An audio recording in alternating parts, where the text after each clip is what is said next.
This week on the Orange Box podcast, we talk about the upcoming unannounced From Software project, Microsoft backtracking on $80 games, Switch 2 outselling Switch 1 in Japan, and more. All of this tonight, but first, on to that beautiful bean intro.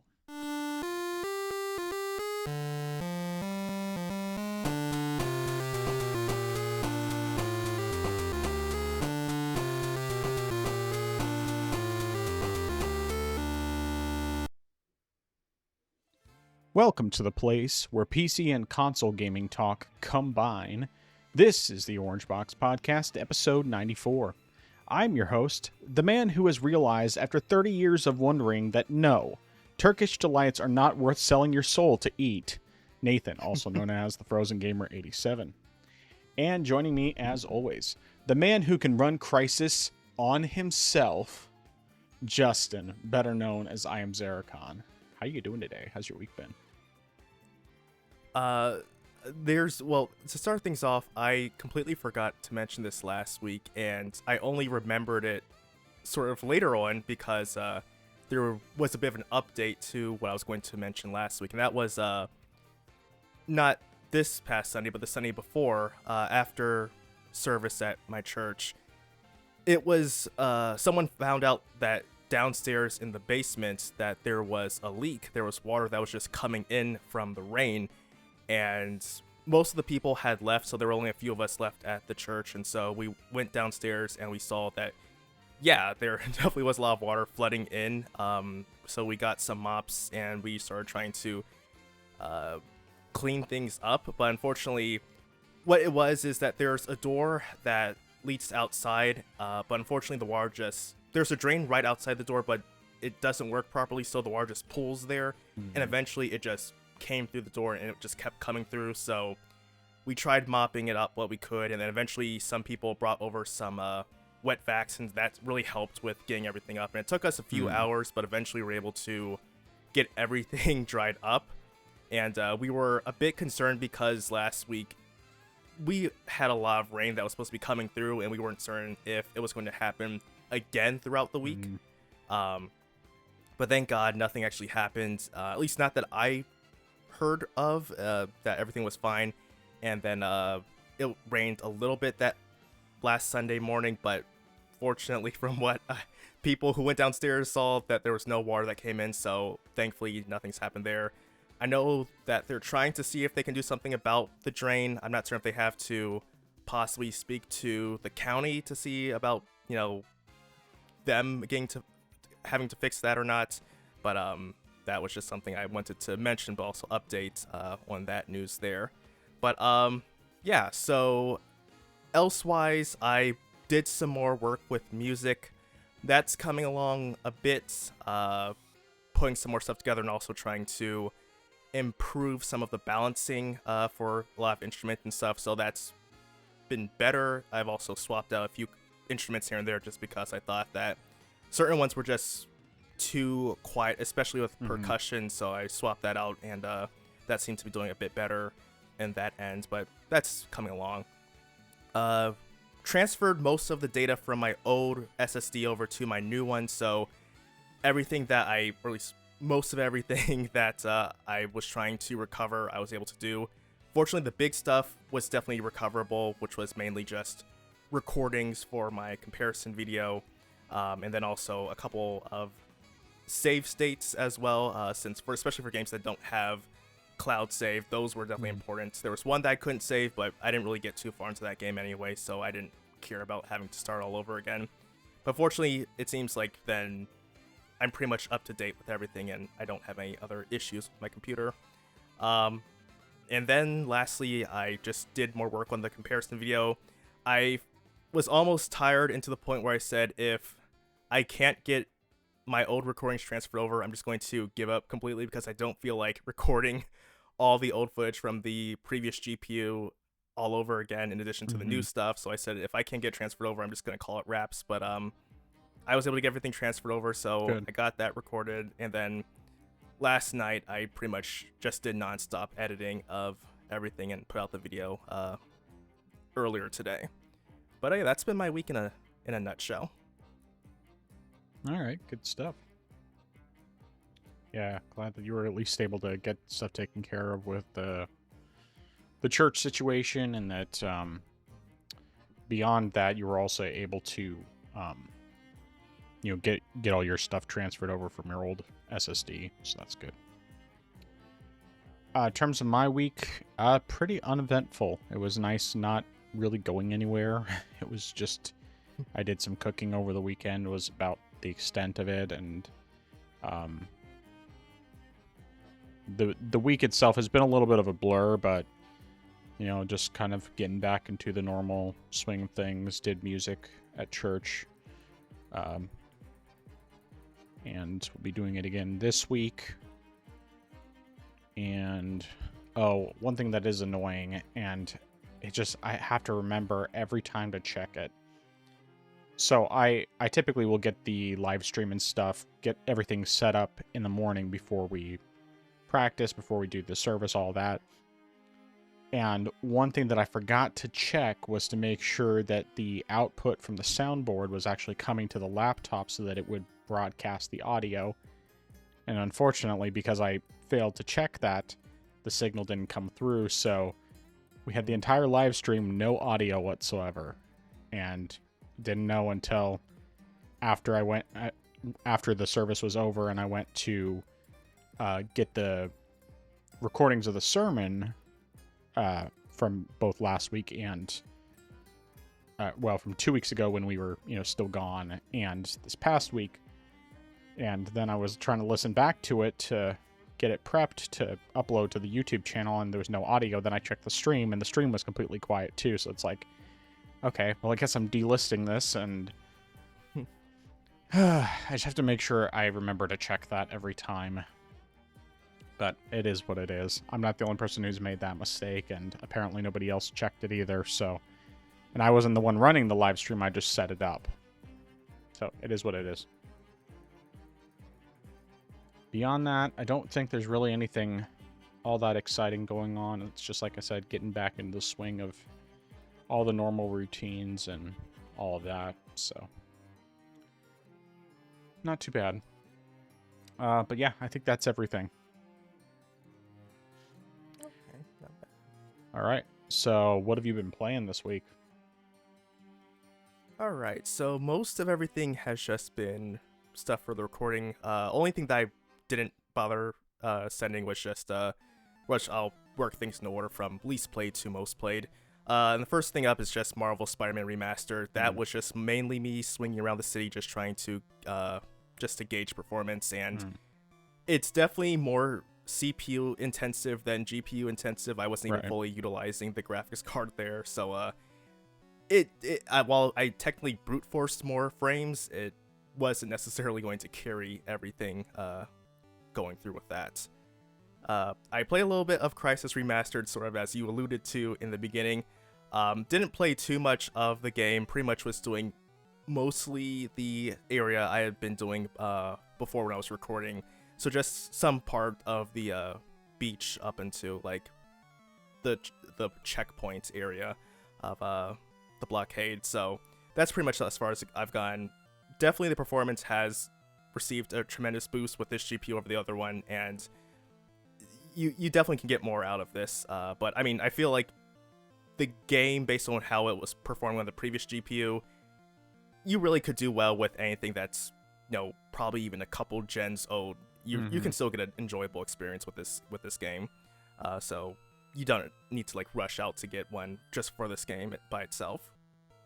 And then next I played up with some more pools, and this game, this game definitely pushed the 9060 XT, but in a good way, just because it really shows how big of a performance gain you can get. And while I unfortunately locked my 6650 XT to 144 frames per second, I felt like that wasn't really necessary, because once you get in the water, that's when your frame rate drops, and you'll definitely see it in this clip here where the frame rate drops.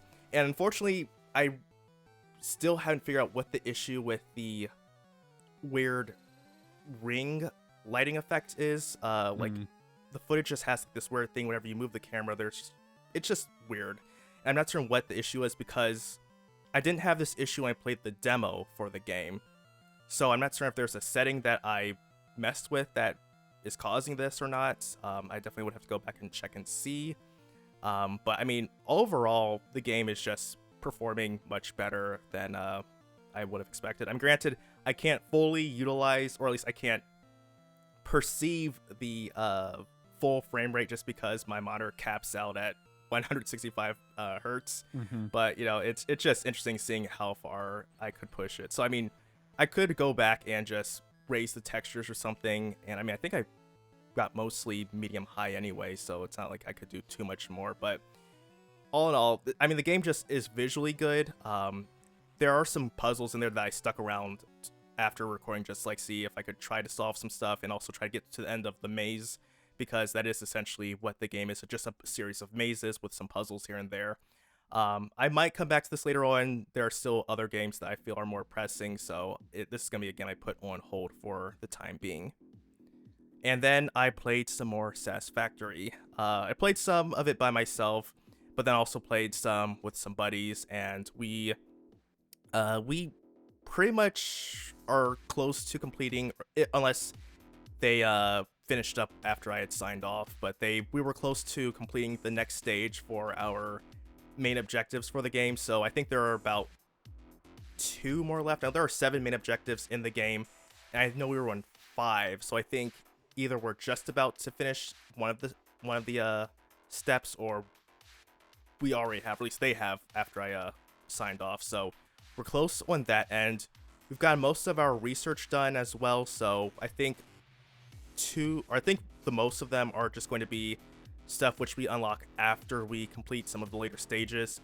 That's when we get the ability to use certain tools and stuff, so that's just waiting on that. But we're making decent progress, and probably, I'd say, in about, I don't know, maybe about a month or so, we'll probably finally finish the game, just because we'll finally have enough resources to finally complete everything and build the space elevator we need.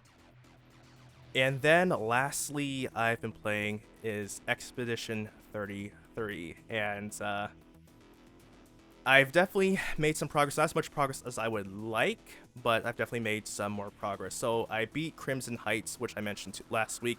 I did some more exploration, completed a few areas here and there.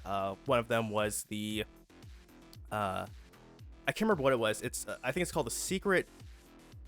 I can't remember if it's called the Secret Nevron Arena or not. I'm not Nevron. Oh gosh, I can't believe I forgot what they're called. But yeah, it's one of the Secret Gesture Arena. Yeah, I'm sorry. Yeah. And so I went there, and I was like, all right, cool, Secret Arena. That's no big deal.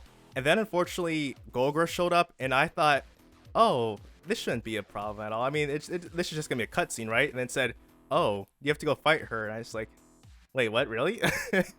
And I wasn't really prepared for that at the moment, because I mean, I know Golgra, and I said, all right, I'm gonna go ahead. I'm gonna give it a shot. I'm not expecting to win this by any means, but fortunately, I got through the fights. And I mean, I know, I she's nerfed in the side stuff. Like I know I fought her with Monoko's side mission, and I fought her. It took me 2 attempts, but she's nowhere near like what she is in the actual fight. And and so I beat her there. And I did some stuff. I went to I'm currently on Endless Tower right now. I found that area, and I've been working on that.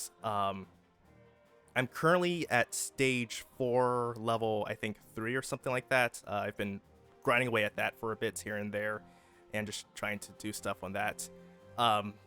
Although before we started getting ready for the podcast tonight, I went back at the last minute and said, you know what, I'm feeling a little bold right now. I want to fight Golgra, and yeah, that didn't really go out as well as I had planned. Now, I mean, granted, after about 8 attempts, I finally got her into phase 2, but it only happened once. Yeah. Then eventually I was like, you know what, I think I'm good enough for one day. I've taken enough abuse from her. But I went back to I think it was called, I can't remember what it was. It's like something beach, but I think it's where you first start the game. Oh yeah. and where those giant hands are. And, Mm, because I yeah. went there, I think at the beginning of Act 3, I went to the area. And I was like, oh, this shouldn't be so bad. Let me go see what's over here. One fight, I said, nope, I'm leaving this place. But coming back to it after taking care of some stuff, it's more manageable now. It definitely can be a bit of a challenge, but I think it's a good place if you want to farm right now, especially with like raising up the level of your party. Just make sure you don't use any dark weapons. Like Yeah. CL, I brought her in and I realized, oh, she's pretty much useless right now with her weapons and her abilities, so I have to level her up somewhere else just because she's not doing well at all here. But yeah, I think that's pretty much everything that I've done with that. And yeah, that's actually everything now. But yeah. I'm pretty sure CL has weapons that are not dark weapons. I mean, she at the very least has some non-elemental weapons, and Okay. I believe, I mean, like, not all of her abilities use dark element, because I know, I definitely came across that issue at times, but yeah, I mean, like, it's been a while since I last played, so I'd have to think about, like, what attacks and whatnot she had, and I don't even have the game installed anymore. I completely uninstalled it from everything, clear up some space and stuff, but yeah, good stuff. Oh yeah, the endless tower, I would almost say it might not be a bad idea to wait until after you finish the game to do that, but maybe not. Actually, it's probably okay to do it without, because like you kind of get I mean, without like spoiling anything specific, the last boss that you face is basically it's a 2 enemy combo, and that one is it kind of sort of maybe sort of spoils the last fight, I think, but maybe I'm remembering wrong. It's been a little while. Plus, of course, I did it after I had already beaten the game, so I don't know. Anyway, regardless, I'm glad you're making progress, and still just anxious to hear your thoughts on the game as a whole once you're fully done with it, especially, the ending. That's going to be that's the big thing I really want to know about your thoughts. So, good stuff. All right, so in terms of what I've been playing this week, I kind of moved around between games a little bit, but I didn't have quite as many games this time around. So I started with Dark Souls 3. I went ahead and I just kind of progressed forward to get to the next bonfire and backtracked a little bit to do some miscellaneous things that I had basically just kind of skipped over because I was rushing to get to the bonfire. And one of the things that comes up randomly after I want to say it's the third bonfire in the Ringed City area. I think it's the third bonfire. Yeah. So randomly, just out in the swamp, is Dragon Slayer armor. And it's just like, I mean, I don't know if he has as much HP as he did in the original fight, but as far as I can tell, his moves are all the same.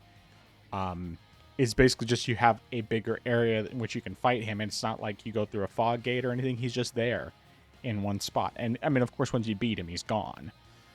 But I didn't record the whole fight, unfortunately, but I did record at least his death animation, and then getting all of the what you call him, when you beat him, you get his full armor set, which is pretty cool. But yeah, I was just like, oh, okay.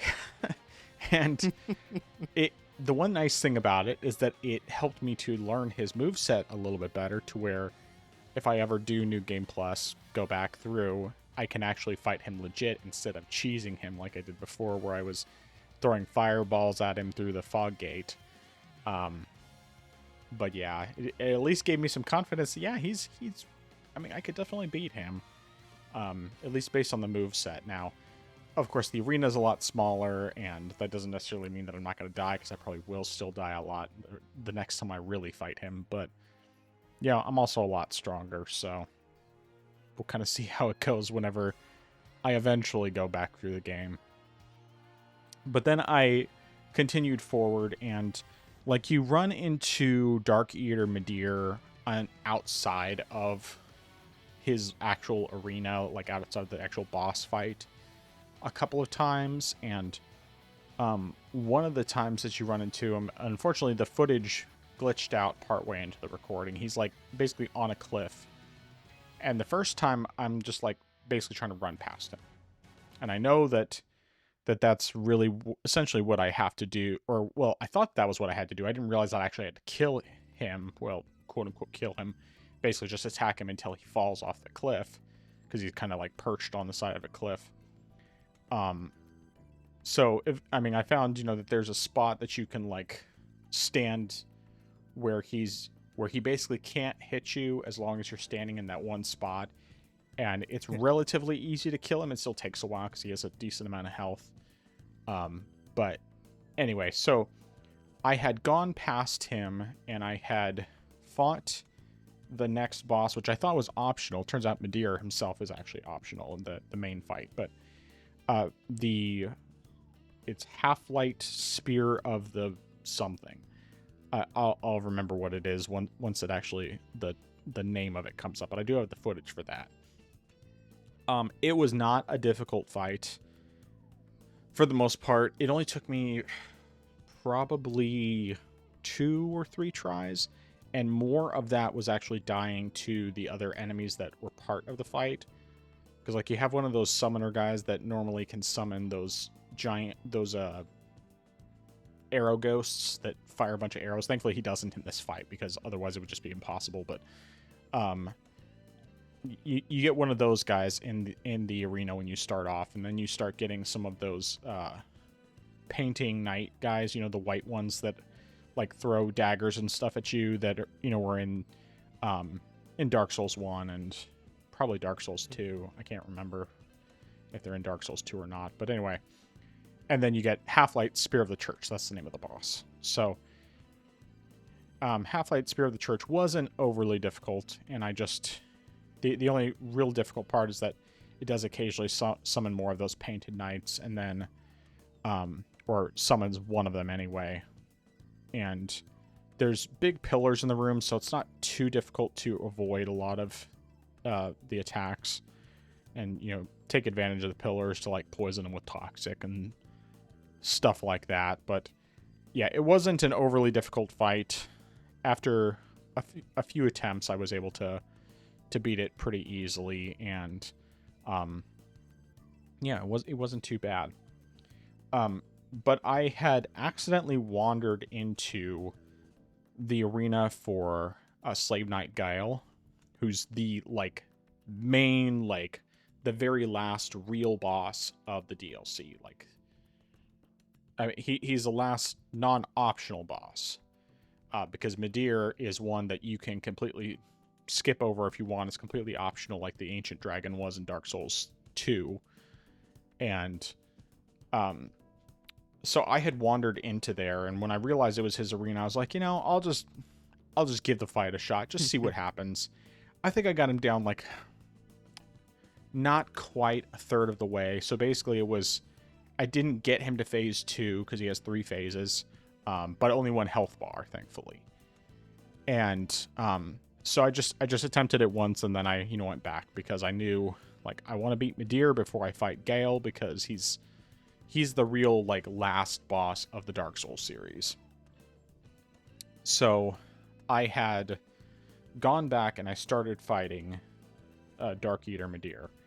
Now I don't have the majority of the footage. I'm not going to display any of the footage of my many losses to this guy. But I'll just say in short, he is very difficult.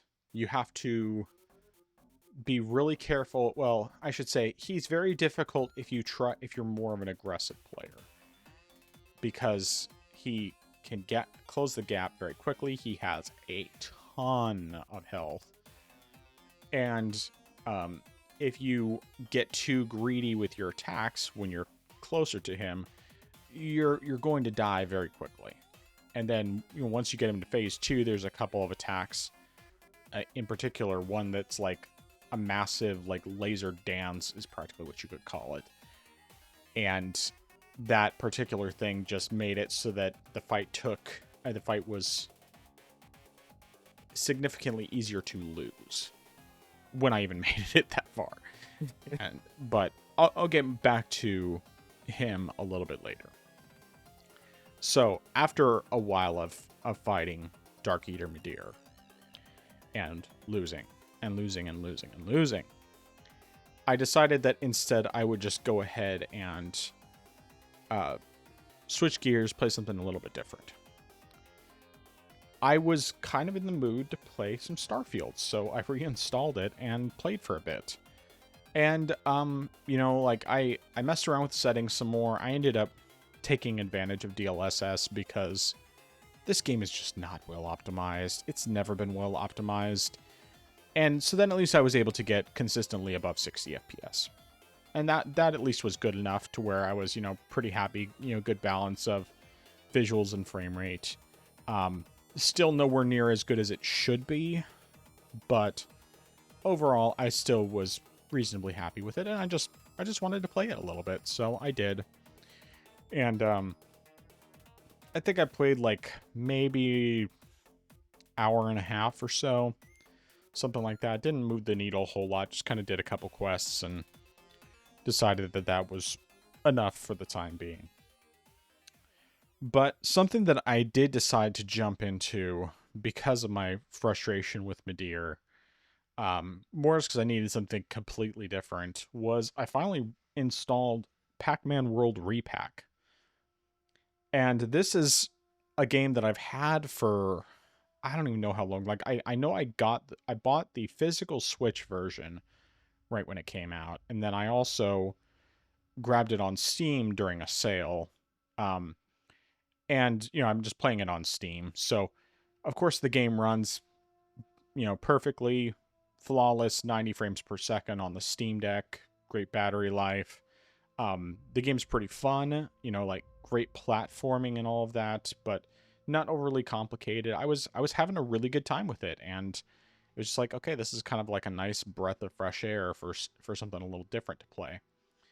But then I got to some of the optional maze levels. So, like you have the classic Pac-Man levels where you're going around the maze getting all the dots, and then if you power up you can kill the ghosts.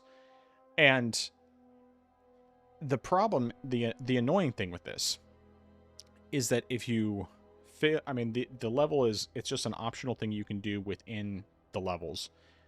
If you fail, then if you fail to the point where you lose all of your lives within that, you can't try it again in that level without completely restarting the level. And so I think there was probably 2 or 3 times that I'm on one of these levels. I'm trying to do this thing, I fail, and then the only way that I can continue is just to restart. And so, like, I'm doing this. I think I probably did it 2 or 3 times, but it was just far enough through the level to where I just did not feel like redoing this again. And so I ended up just I thought about it a bit, and I'm like, if I'm going to have to restart this and basically do the equivalent of a boss run back just to get back to this thing so I can try it again so that I can finish the rest of the level, I might as well just go back to Dark Souls and deal with that type of situation, fighting Darkeater Midir. So I went back to him, and after many more attempts, I finally beat him. And This fight is just, I mean, I already explained a decent amount of it. I tried a bunch of different methods. I tried to see, was it possible to poison him? Didn't seem like it was. Was it better to use Zweihander, or was it better to use my reinforced club, which is something that I used for beating what's his face, the Soul of Cinder. It's like it became one of my new favorite weapons. I tried doing what you call it, Great Sword. I tried doing the Fume Knight Ultra Great Sword, both of which actually are pretty great in Dark Souls 3. So they're both pretty fun, but they're just heavy enough and everything, and the arena is massive for this fight and everything, to where it's like it made it hard for me to recover quickly enough, and my Zweihander is fully upgraded, whereas those are not. And so it was, with a fully charged attack to his head, I could do 817 damage per hit.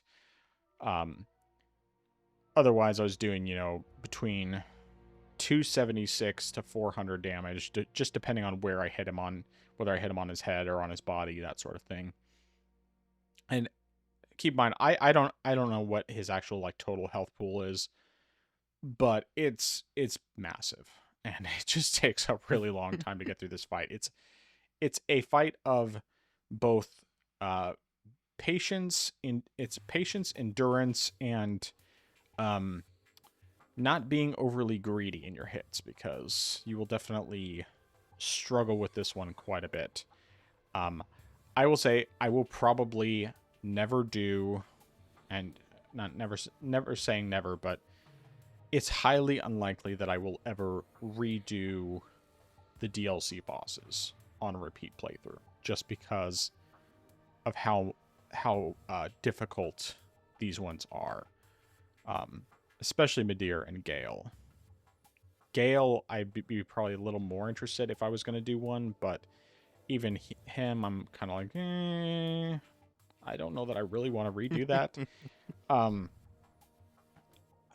So yeah, it's just, Midir was a very long fight with so many attempts, and there was at least one or two times where I got him to the point where he was one or two hits away from dying, and then I got myself killed, and it's just like, I hate it when that happens. It's so frustrating. And I mean, I don't think I got nearly as close with him as I did with some other bosses, but it was still just enough to where it was very frustrating. But I definitely, like, I had looked at some different guides from YouTubers that gave some tips on fighting him. Ultimately, I found the main thing was that I just had to learn his patterns on my own, because like I could watch a YouTuber talk about, oh, this is what he does and everything, but I'm not going to remember that in the heat of the moment. I just have to watch him and learn what kind of attacks, he does, learn his tells well enough to where I can avoid certain attacks, learn, timing for dodges, learn when to just keep my distance, when I can actually like punish him with hits. What's his face? Fighting Cowboy.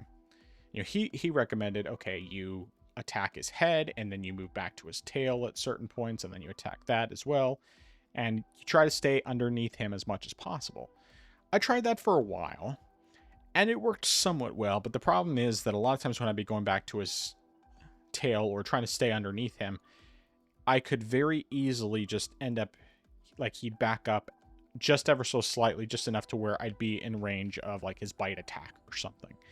Or if I didn't go far back enough on his tail, the fire that he was breathing would come underneath him, and then it would, knock me over, which would reduce the number of hits I could get in. And then he'd, do this and that and so on and so forth. And it just was like, this fight was, it was ridiculous. I mean, thankfully, I was able to record my winning attempt. I am very glad that I did that, because the attempt went mostly well. I mean, I still got hit plenty of times. I used up the majority of my Estus flasks.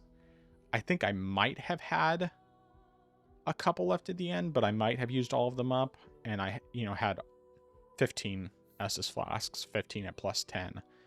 And so it was just a very long fight. So I'm just glad that I got it done. I'm glad that I can say I got it done. I used his soul to grab a weapon that I cannot even begin to handle because it requires 40 dexterity and I have 20. But it's supposed to be like a really, really good katana. And so I don't know. Maybe in the future I'll try to get my dexterity up enough to actually make it worth using. But was definitely an adventure from that standpoint. So then I get to Slave Knight Gale.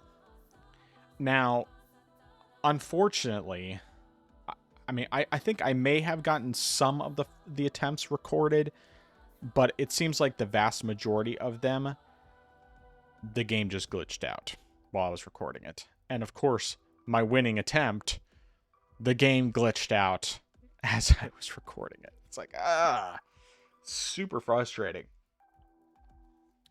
But I was able to record a clip after, beating him where I'm at his bonfire with his weapon and the Slave Knight armor set. And the specials for his weapon are pretty dang cool. I mean, not quite as extensive as what he can do, but still really cool. Like it does a spinning attack and then leaps back and then jumps forward and stabs down and stuff. It's like, and actually I think there's a couple different varieties. I think R1 does something different than R2, but unfortunately the footage glitched out partway in, as I was recording. So the footage that's playing now is just me using the basic R2 plus, or L2 plus R2.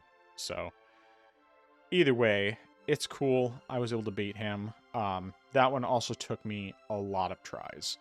So talking about the fight itself, phase 1 is not terrible per se, as long as you don't get caught by too many of his attacks, because he mostly moves slower, but he'll occasionally kind of like go into a rage mode and then swing a bunch of times, and it's just kind of like, okay, keep my distance, or don't panic dodge, that sort of thing, and I could eventually get past his attacks. And then so getting to phase 2 was pretty standard. I almost always could get to phase 2, first third of his health bar. The second phase, he like walks more slowly in general, but he adds a bunch more attacks. He's like more calm and collected instead of beast-like, and he adds like this repeating crossbow to his attack. So he'll fire the crossbow and it's just like firing like a machine gun basically.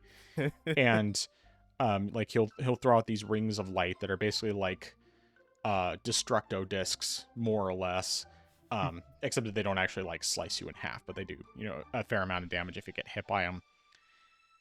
And then he has other like jumping attacks, and his cape has attacks basically. Like he'll swing and then his cape will swing behind him and do damage too. And even phase 2, I could get through enough times. And he is weak to poison, or at least to toxic. I think the only way you can really poison him with like poison on your sword or anything like that is if you have faster attacks and if you can get enough hits in him quickly enough to actually poison him. For me, using Toxic Breath was the easiest way to actually get him, or Toxic Mist was the easiest way to get him poisoned. But even then, because he moves around a lot, it's not always easy to get him in a spot where you can actually get him to stay long enough to get poisoned. And then, of course, only lasts for a little while. So I ended up having to poison him multiple times in order to have that working. And even then, it wasn't like, oh, I have this on continuously, because I also wanted to make sure that I had the majority of my Estus flasks as standard ones rather than the the one that restore FP. And so I'm going through different ways trying to do this. I tried for a little bit using the Irithyll sword, which is like an ice sword that you get pretty early on in the game, and because he is weak to ice as well, to frost, and you hit him enough times with that, then he'll get a chunk of his health taken off by the frost. And of course, it's also a lot faster. But and I tried like the reinforced club and that sort of thing. But ultimately, with all the different things I tried, Zweihander was what I chose to use, because basically I would see him coming with one of his attacks. I'd move out of the way just enough, then get a charged R2, two-handed R2, which would do the most damage. Speaking of which, I learned, I didn't realize this at the time, that it seems like it scales more with dexterity than with strength. Because I equipped the ring that boosts my strength, and it did less damage than when I did the ring that boosts my dexterity. So, dexterity made it so that I did more damage with my charged attack, or with my attacks in general. So it was like a 20 or so point damage difference between one and the other, despite the fact that my strength stat is much higher. So that being said, there were multiple occasions where I would get stuck on the environment when I was fighting him, and that would spell my doom. Because I'd be locked onto him, and then I'd be moving around, trying to avoid his attacks and everything, and then I'd run up against like a stone throne, or I'd run up against a wall, and I'd get stuck, and then he'd kill me. But then there was one time in particular, well, two specific times I could think of. So one time, I was just a little more greedy than I should have been. I thought that I got in the final hit on him, and so I put down my Steam Deck. I was relieved because I thought that I had gotten the final hit. Turns out I hadn't hit him, and he didn't die, and he only had just barely over a sliver of health. And numerous attempts later, I got him down to literally just a sliver of health. He was poisoned. It was super close, and he killed me. And I think the poison wore off at the same time. And it's like, no! Oh, no. It was just... oh, man. That was like... But I never felt like he was impossible. He was just really hard. And eventually... The big thing that made the difference for me was, while I hadn't been relying solely on poison to kill him anyway, because that just wasn't realistic. He moves around way too much to be able to poison consistently and all of that. I still would use it some. And it got to a point where it's like, okay, phase 3, in addition to the other stuff that he was already doing, he's also doing,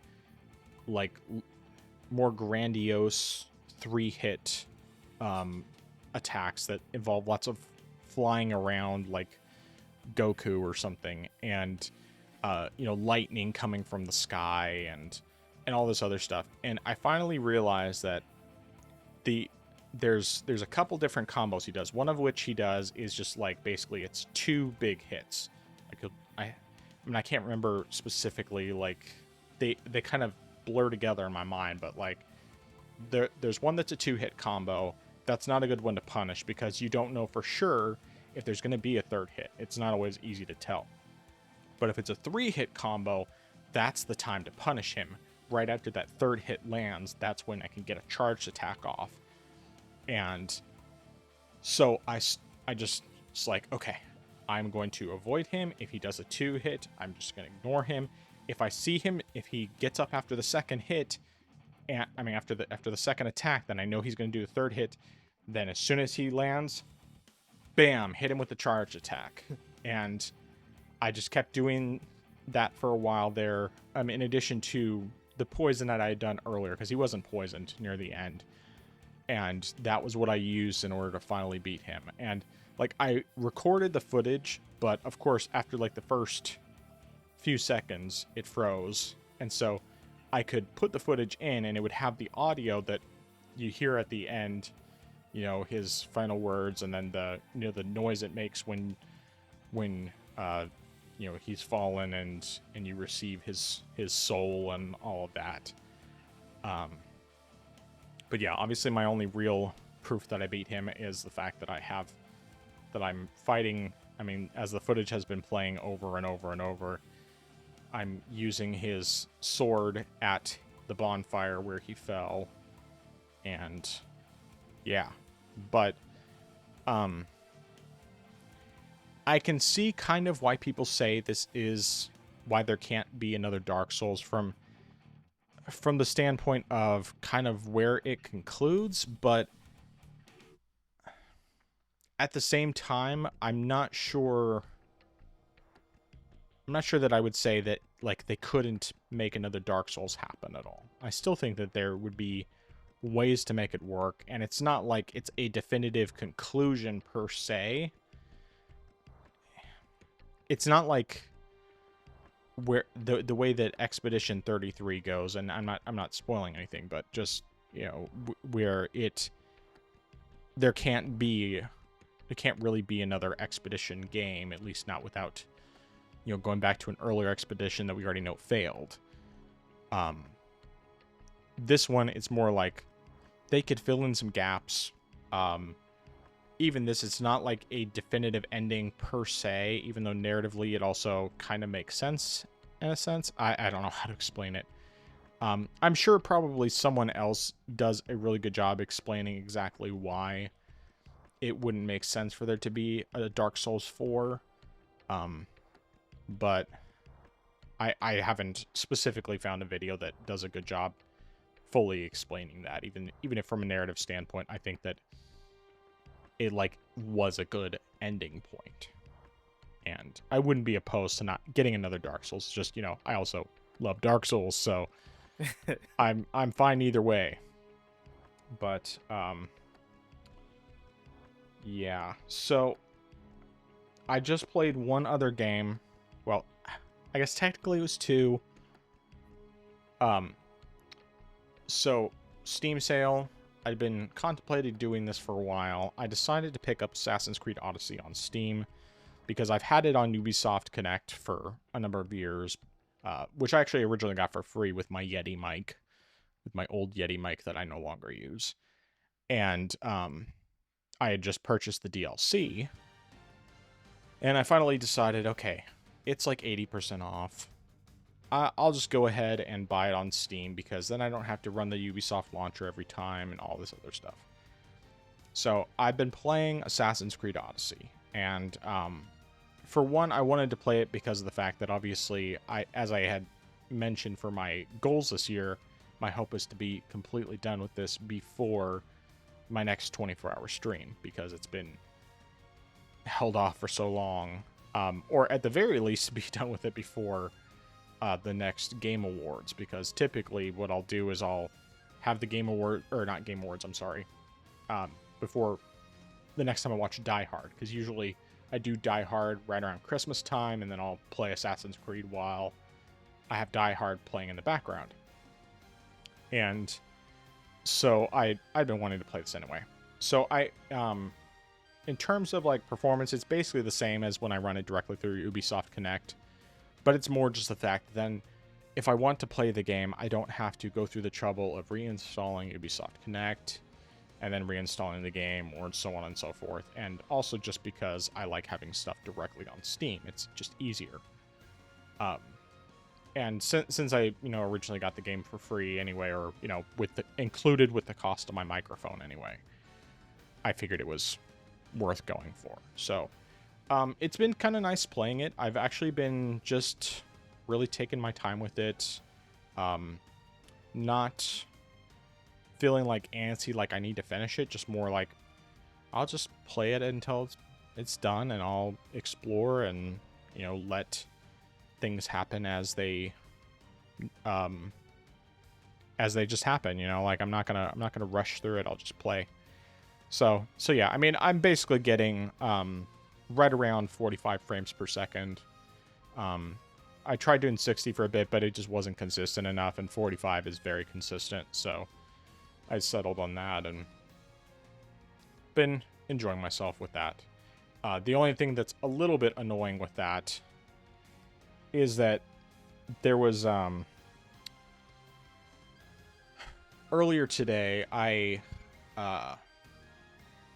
was trying to play it during my lunch break at work, and unfortunately, because of the fact that all of the gaming type networks are blocked at work, I couldn't get to Steam or to Ubisoft, which means that the game wouldn't let me get into the game. And so it's like, I just wanted to play it for a little bit. And so I ended up just playing a little bit of Sekiro. Really just because, like, while of course I definitely want to play this game, I just kind of wanted a break from Souls-like games. And as great as this game is, I thought, I'm actually, like, motivated to play Assassin's Creed for a change. It's not like I'm forcing myself to do it. I'm just like, I want something just different that's relaxing, I can just listen to stuff while I'm playing it. I don't need to pay attention to the story or the music or anything like that. And so I wanted to play Assassin's Creed, and, it's like, if I'm motivated to play it for a change, I might as well play it. So yeah, I just played for a little bit today. I didn't really move the needle much at all. I just went back to that memory area, and I made it a little further than I had before, but I didn't play a ton. I died several times before I made it to that point, so yeah. I guess one last thing I do want to note, both with Assassin's Creed Odyssey and one other thing that I installed. So I did install Black Flag on the Steam Deck. I don't have any footage recorded because I haven't played it yet. Basically just because I wanted to see, okay, can I get my save? Because unfortunately, the way the cloud saves are set up for these games, it's not as straightforward as it is with other games, because it's still technically launching through Ubisoft. And so I'd been able to successfully transfer my saves over from my desktop to Assassin's Creed Odyssey, but I couldn't do it, unfortunately, with Black Flag. And so because of that, I ended up just really not...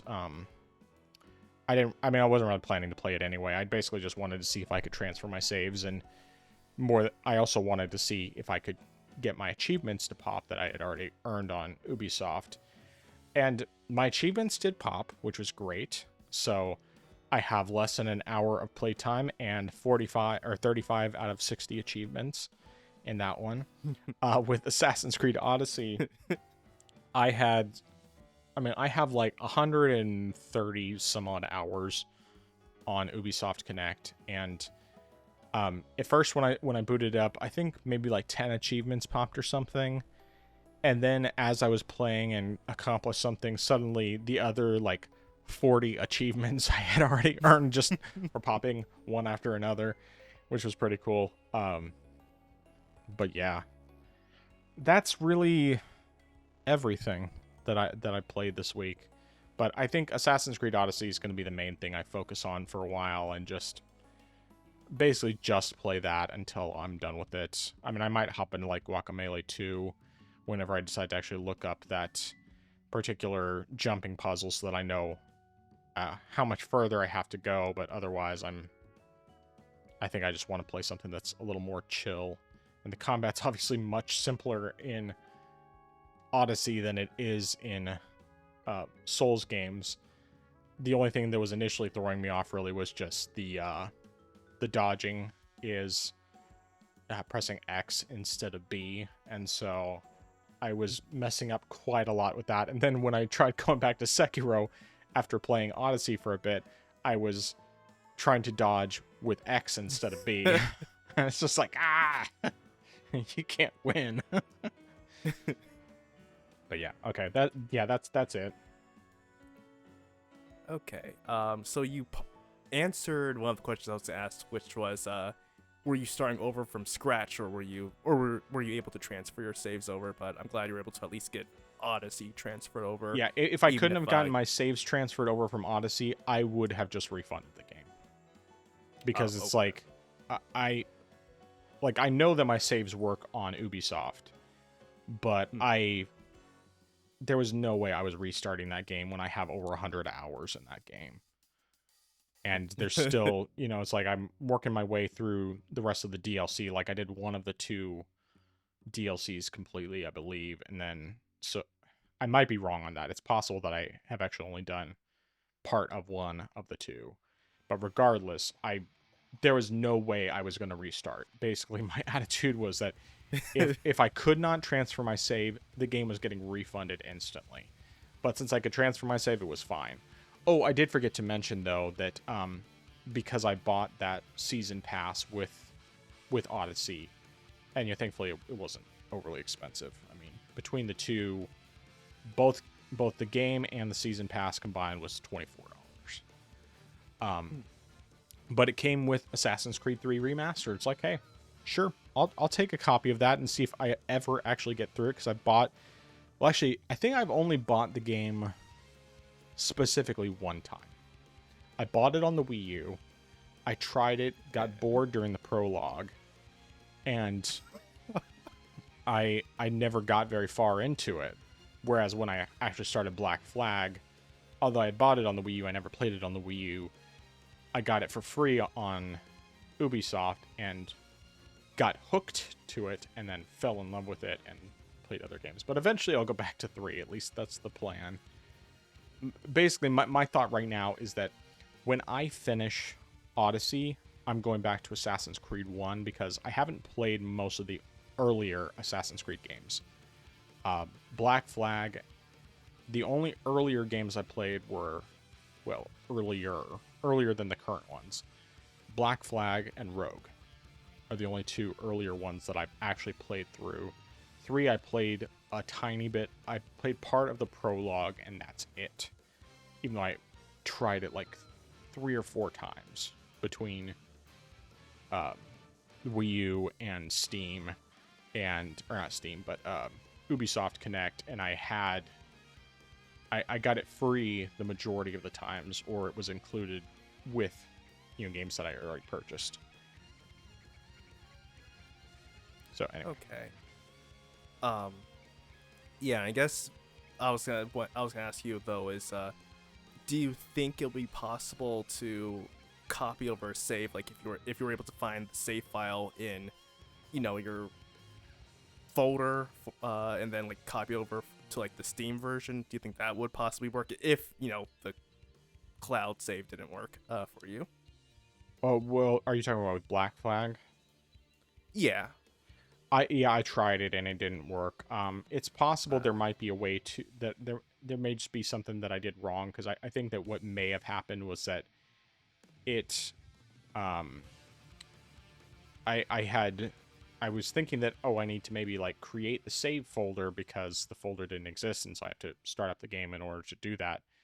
But I think that doing that sort of thing, it ended up like corrupting the save, and so when I tried to bring up that save, it told me the save was corrupted. So I mean, that's one game I actually wouldn't mind restarting, because it's a great game, and like, it's one that it's been long enough since the last time I played to where I really wouldn't have a problem with restarting it, especially because I know that it will run way better on the Steam Deck than it does on the Switch, because like, it looks good on the Switch, but it's only 30 FPS, and the first time I played it was on PC where it was 60, and so it was like, initially when I started it up on Switch, I was struggling with that lower frame rate, and then just after a while I was able to get past it and ended up 100%ing the game there. But like, shoot, if I'm gonna play it again, I might as well enjoy that much higher frame rate. I don't think there's any way to get it above 60 unless there's like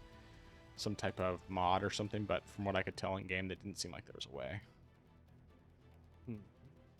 Okay. And now going back to Dark Souls. Oh man. So I guess now that you've completed the Ring City DLC. What are your thoughts of that as a whole? And I guess partially in comparison with with Painted World of Ariandel. Like how what are your thoughts on the DLC?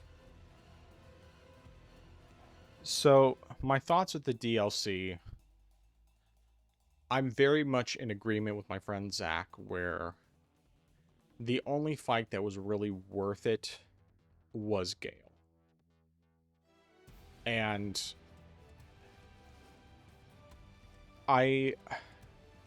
it's hard for me to say if I would ever attempt to go back through all the DLC again.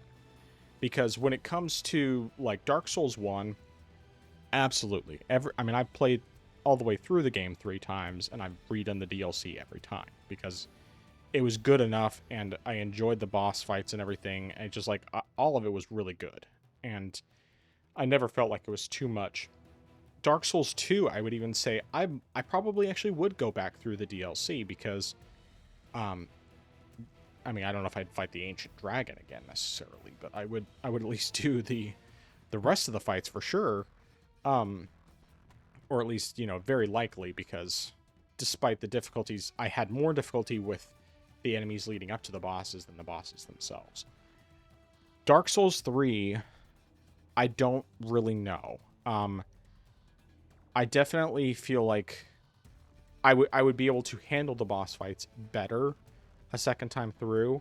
However, I don't know that I really want to go back through all those fights just to fight Gale again. Because, if I fought him again, then sure, I would be able to get his, repeating crossbow, which I don't actually know if it's any good when you use it. It's great when he uses it, of course, but that doesn't mean jack squat when it comes to the real thing. But I also felt like there was just enough frustration to where I'm not really sure there's anything else I could do in the game that would make it worth going through all of that over again, because some of it was just ridiculous. And realistically, the few things that I've missed, like stuff I just kind of skipped over because I didn't really want to deal with the fights or whatever, those things, if I really wanted them, I would just go into my current game, track down the remaining items that I didn't have or whatever, and then probably never go back to it again, because it's just not worth it. So honestly, it's so hard to say. Like, the DLC wasn't bad per se, but it was overly difficult to the point where it was just too frustrating to where I would even want to go back to it. And the rest of the game is really good, even though obviously there's certain bosses I struggled with and ended up cheesing. I could definitely see myself going back to the full game though at some point and actually going all the way through and then making sure I don't cheese the bosses that I cheesed previously. I might cheese some of the other ones. Like, I think I actually probably would take advantage of the cheese for Soul of Cinder, which is just because I hate him so much. But no, realistically, I probably actually could beat him legitimately now that I know the fight well enough to where I could probably handle going through it again. And I don't have any doubts that I would die repeatedly, but I don't think it would be nearly as much as I did the first time, and theoretically, at least being higher level and all of that, I might have an easier time. But it's one of those where I don't think I would want to go back through the DLC. I just don't think it's really worth it. I think it was worth doing once because, I paid for it and I wanted to do it, but I think that I probably wouldn't do it again unless I just really was like hankering for more Dark Souls 3. And even then I might just be like, yeah, I've done it once. I think I'll just, if I really want more Dark Souls 3, I'll just restart the game. I'll just do another New Game Plus or a new build, like do a mage build, so that I can, make everything a lot easier. Okay. And you kind of sort of then, or at least correct me if I'm wrong, because I was going to ask you this question as a follow-up, which was, you know, how would you rank the DLC for the games? But it seems like you sort of answered that with the DLC for Dark Souls 1 being your favorite and 3 being your least favorites. Yeah. At least from what sounds like from what you're saying here. Yeah, pretty much. I mean, yeah, it definitely would be 3 is my least favorite, 2 is my second least favorite, and 1 is my favorite. Because I really do feel like 1 had the best DLC by far. One thing I did forget to mention. So, before I had thought from what little I had seen of the fight against Slave Knight Gael, or however you pronounce his name. Anyway, the point is that when I had originally seen it, I thought, oh, this reminds me a lot of Artorias. And it does in some ways, but actually having fought him, he's very distinct from Artorias. I mean, basically, apart from the fact that the fight starts off, with him throwing a body at you like, Artorias, and the fact that he is, very fast and everything. Otherwise, it feels very, very different from Artorias, because Artorias is just kind of like, okay, he's super speedy the whole time. And then, of course, after you've done enough damage to him, he'll back up and then power up, and if you don't stop him, then he'll basically make himself able to one-shot you.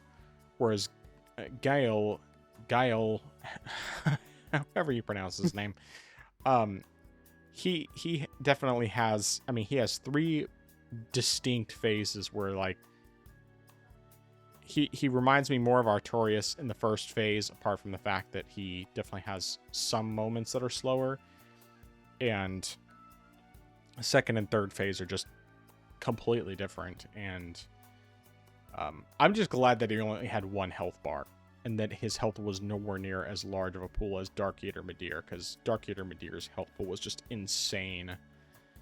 And if I never fight him again, I will be perfectly fine. And the good thing is that even if I decided to go back through the DLC, if I was that crazy, I wouldn't have to fight Midir again. I could just completely ignore him. Yeah, that's definitely useful to know. You mentioned the Dragon Slayer armor. So, is it just sort of an NPC boss fight, or is it like? Yeah, I mean, okay. He doesn't have like a big health bar or anything. It's just he's just kind of wandering around in the swamp. Like after you killed him, he ended up, like the armor floated into the ringed city or whatever. And I mean, he probably has around the same amount of health, but of course you're a lot stronger at that point, or at least, I was obviously a lot stronger at that point. And then on top of that, you don't have that little tiny arena, and you can run away from him if you want to. Although I believe if you run away from him, he will pursue you all throughout. So it's better to just take care of him if you encounter him. I mean, he's often a very secluded area, so you can't really... It's pretty easy to avoid him. And does he have... Or does he get support from, like... Sort of like how he did in the base game where... I guess... I don't know what they were, but they were sort of like... dragon spirits that were there. Yeah, did he have that helping him, or no. or was it just a one-on-one fight with him? Just one-on-one. Okay, that's pretty cool. Because, I mean, the fight, I didn't have as bad of a time fighting him, or at least it wasn't as aggravating for me as it was for you. But I definitely would have preferred a more one-on-one fight with him. Mainly just because, as you mentioned, you're just fighting on a bridge, and it's not that much space to move around. So when you actually also have to deal with the fact that you're getting projectiles thrown at you in the middle of fighting him, fighting him in the DLC definitely seems like a much better situation. That reminds me though. So I was doing a second run of Dark Souls 3, and it was time for me to go fight him. I went in and I expected to go in and beat him on my first attempt, and that almost did happen, but right near the end of the fight, my controller died on me. Oh no. And I stopped, and then he just wailed at me. I was trying to find a USB cable to plug in so I could charge it up, but then he just knocked me right off the bridge, and I said, well, there goes that deathless attempt. But yeah, that definitely good stuff all around. And yeah, and so it'll definitely be interesting to see what you do next. Like, if you mentioned, of course, going back to possibly considering Sekiro, but also, did you ever you finished Elden Ring, or No. you got okay? No, because I fell off of Elden Ring because I had gotten stuck on some bosses, and then I can't remember what exactly happened with all of that. I just remember I had like been trying to play a little bit, and then I got sidetracked by some other game, and I mean, it may have just been Dark Souls, replaying Dark Souls, but yeah. Oh, one thing I forgot to mention with Darkeater Midir. So after he does his big light switch rave during phase 2, if you position yourself correctly and you have a very short window of time, you can actually do a critical riposte hit, thing, because he like exhausts himself after he throws his light switch rave, and he collapses to the ground. If you can get in front of his face, you can do the riposte, do a bunch of damage to him. But unfortunately, I could never position myself correctly, because to completely avoid all of his lasers, I had to basically get underneath him. And then when he collapses, like, I don't have enough time to get in front of him. And I'm sure probably if I knew the timing a little bit better, I could probably manage to get in front of him. But, there's enough of his body blocking to where it's hard to get there. And so I couldn't quite get to him and actually do that, unfortunately, which was sad because I really just wanted to be able to do that. I mean, you can actually, if you hit him enough times quickly enough on his head, you can actually get him to collapse and then do that kind of attack. But I could never hit him quickly enough because, I'm using Zweihander, so I'm doing more damage, but my attacks are also oftentimes like I'm doing one hit and then it's a while before I can do my next hit. So, yeah. All right. I think that is my last question then. Good stuff all around. Yeah, it feels kind of weird being done with Dark Souls. I mean, it's like, a year and a half ago, I hadn't finished a single Dark Souls. Now I've finished Dark Souls 1 multiple times. I finished Dark Souls, all of Dark Souls 2, Scholar of the First Sin, and I finished Dark Souls 3 with all the DLC. And, I mean, obviously it was, different order. But, yeah, it's kind of weird. I mean, it's not like I'm never going to go back to those. I mean, I'll definitely replay. Probably. I would say chances are decent that if I replay another one, it will either be continuing my Dex playthrough on Dark Souls 1, or I might even just at some point go into my New Game Plus on Dark Souls 3. Because, now that I'm stronger and everything, it would be easier to do. Plus, I really kind of want to mess around with Gale's weapon a bit and have some fun killing monsters constantly with that. Maybe even killing some bosses, all that stuff. But we'll just we'll kind of see here. Okay. Anyway, yeah. All right. Anything else, or should we get into the news? Oh, we can get into the news. All right. Well, while we are on the topic of Dark Souls and From Software, from MP First, From Software is deep into development on an unannounced project codenamed FMC. Now I'm going to read the article from their site. According to information we've been able to obtain, the Japanese studio From Software, in addition to working on updates and DLC for Elden Ring Nightreign, as well as an exclusive title for the Switch 2, The Duskbloods, is also in the advanced stages of production on another, as yet unannounced project, a multi-platform game with the code name FMC, which is likely an abbreviation of a longer code name. Considering the nature of the source of the source these details come from, everything points to the project being at such an advanced stage that, unless it hits a delay, we should be able to play it no later than next year. Now, some notes that they pointed out regarding code names in the past. So, Dark Souls 2 was FRPG2. Dark Souls 3 was FDP. Dark Souls Remastered was FHD. Sekiro was NTCG and NTC. Bloodborne was SPRJ. Elden Ring was GR. Armored Core 6 was FNR. And Elden Ring Nightreign was CL.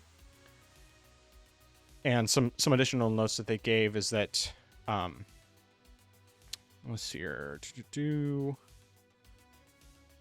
the best of the author's knowledge, DLCs from Software games use the same abbreviated code names in their files and systems as the base version, so it's probably not DLC.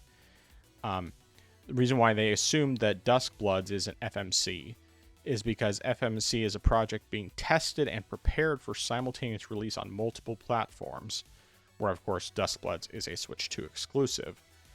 And we don't know if it will ever go to other platforms, or if it does, it will probably be years before that happens. It's worth noting that From Software titles released in the past decade with codenames starting with the letter F belong exclusively to two series, Dark Souls and Armored Core. Since the latter was recently revived with Armored Core 6, Fires of Rubicon, the author finds it unlikely that another entry would be coming so soon. And then something that, an update to the article, many users on forums and Reddit who are familiar with the Armored Core series have pointed out in response to this article that it may have been too quick to dismiss the idea that FMC could be another entry in the series.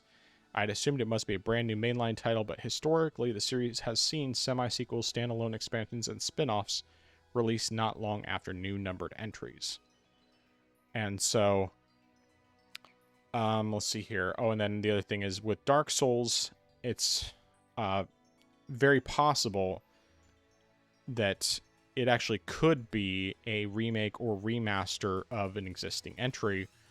And of course, Dark Souls 1 and 2 both have remasters already, so Dark Souls 3, which has already been rumored as being in develop for a remaster, could very well be what it is. But with all of that, what are your thoughts?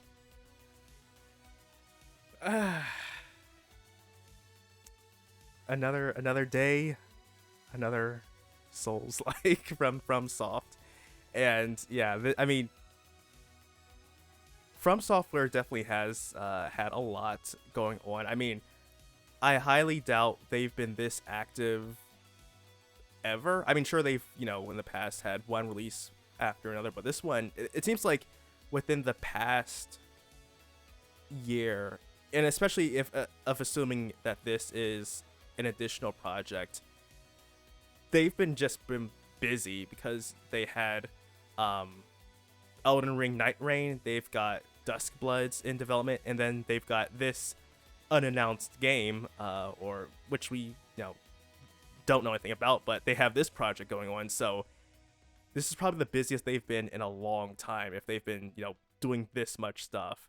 And I mean, who knows? And I think also, I can't remember if there was something else that was mentioned about wanting to possibly do something else that is different from like a typical Souls game. I can't remember if that's something which we covered like previously before that Miyazaki discussed, or something else entirely. But I feel like there was some sort of mention that they do want to do something with Armored Core again, or just doing another continuation. So I don't know if they would do something like some DLC or an expansion down the road or not.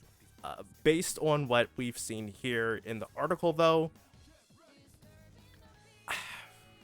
I don't know about it being about FMC being an expansion for Armored Core or a standalone title, because it was mentioned that in the past it has happened not long after, but considering the fact that Armored Core 6 came out in 2024 or 2023.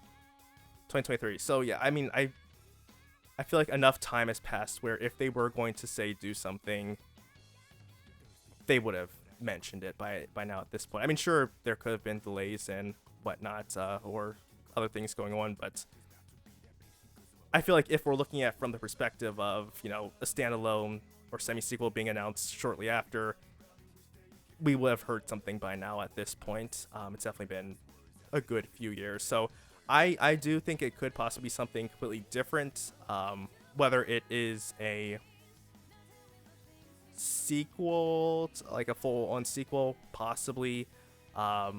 If it is something like a remake, similar to what I said before, I mean, especially if we're going to say it's Dark Souls 3. I don't necessarily think Dark Souls 3 needs a remake. I think that it aged pretty well. I mean, the game is, 9 years old? I think it came out in 2016, same year as right. Doom 2016, of course. But I mean, I still think the game looks pretty well, and I mean, I think mechanically it runs well enough. I don't see really any problems with it at all. I mean, of course, it plays differently than Dark Souls 1 and 2, so in that aspect, you could say, well, it could use some tune-ups, but I think that all three games play a specific way, and to change how they felt is going to possibly change the flavor of each game. You can't go and try to make Dark Souls 1 feel like Dark Souls 2, or make Dark Souls 3 feel like Dark Souls 2, or any of the other combinations. I feel like if you do something like that, you're going to change what sort of gave that particular entry its feel. So I don't know. I mean, granted, granted, if they did remake the game, I would still probably buy it. I'm just gonna be honest. I probably would buy it. I might not buy it day one, but I'd probably buy it again. I mean, it would give me another reason to play the game. Yeah, it would give me another reason to play the game and get back into it, because I definitely did want to go back, and I did want to restart the game over again, just because, like I mentioned before, I finished the game in New Game Plus 2, and I started the DLC in New Game Plus 2, and I think I would have a much easier time if I just started completely fresh in New Game, and not have to worry about all the boosts that the enemies and bosses are getting from that. Now, one thing, if it is a remake, I hope one thing they do add is provide some cloud saves with this one, unlike with the original Dark Souls 3, so that way, your save's not locked to a single device, and you don't have to manually transfer everything over just to continue where you left off at. Or in your case, have something mess up with your Steam Deck and lose all the progress altogether. So yeah. Granted, I think that was Dark Souls 2 that happened. Yeah, it was Dark Souls 2. Yeah, Though it almost happened on 3. But either way, if it is a remake, give us some cloud saves, please. There's no reason why you shouldn't have that. But yeah, I'm definitely looking forward one way or another to seeing what it is. And I mean, if they want to do something like another sequel for something, like, say, I don't know. Granted, I don't know how it ends, so I can't really say if it's something that they could continue. I was gonna say Sekiro 2 or something like that. Or I mean, granted, also I don't know how that ended, but Demon Souls 2. I mean, granted, we still want that remake on PC, but yeah. yeah, I'll still be excited either way about whatever From Software announces. Yeah, if I'm being like completely realistic, I think remaster of Dark Souls 3 is the most likely thing they're doing. I mean, that just seems like it would be blatantly obvious that they would do the remaster because they've already done remasters of both 1 and 2. 3 hasn't gotten a remaster. PS5, it runs at 60 on PS5. On PS4, it's 30, and PS4 Pro, it's 40 to 55. But it's only 1080p. So there's absolutely no reason that they couldn't do 4K 60. Or at least a dynamic 4K. I mean, it may or may not. Like, I don't know for sure. PS5 Pro could definitely do 4K 60.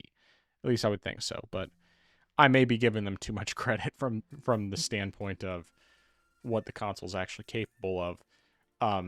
But yeah, that seems like the most likely thing. Now, if it was a Hopium situation, I would love to see a brand new Dark Souls game. I would love it. I will definitely say, though, that if it's just a remaster, unless there's something significant that happens to it beyond just, being 4K, I wouldn't buy it. Because, like, I don't care about 4K, of course. I could actually already do 4K on PC anyway if I really wanted to. I mean, I can run it at 1440p 60, no problem. If I had a 4K screen, I could run it at 4K, but I don't. So for me, it would be like completely pointless unless they did something else. But I just don't know what else they would do. I guess it would probably be 4K 60, and it would include all the DLC. That's probably what it would be. Because right now, of course, I mean, you can buy a complete edition that includes everything, but it's more expensive than if you just buy, than if you bought the game and it included everything. Like with Scholar of the First Sin, where, I mean, of course, they also made some other changes to the game, but it included all the DLC, or Dark Souls Remastered included all the DLC. So, I think that's probably what it is, but I would love to see a brand new Dark Souls game. That being said, I'm also perfectly fine with it. I actually kind of would rather it be the remaster, because then I'll be like, I don't need to buy it. Whereas if it was a brand new one, I would definitely have to buy it. And I mean, right now I'm drowning in Soulsborne and Souls-like games. I mean, if we're just talking From Software, I have Sekiro, and I have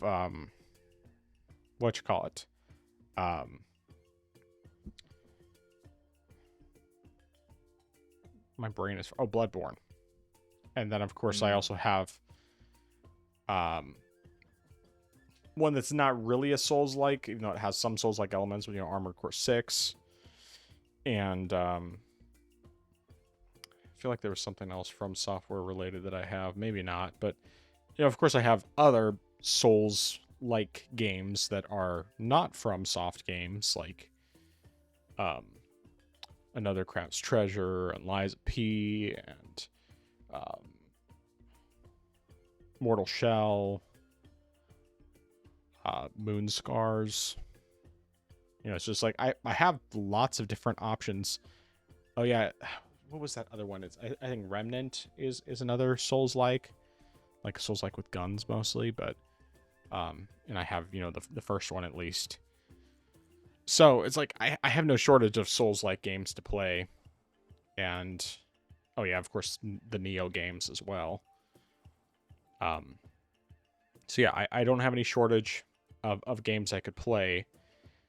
But if there was a brand new Dark Souls game or a brand new FromSoft, Elden Ring, I can't believe I forgot about Elden Ring. But yeah, if there's a brand new FromSoft Souls game, proper Souls game, it would be a day one for me for sure. And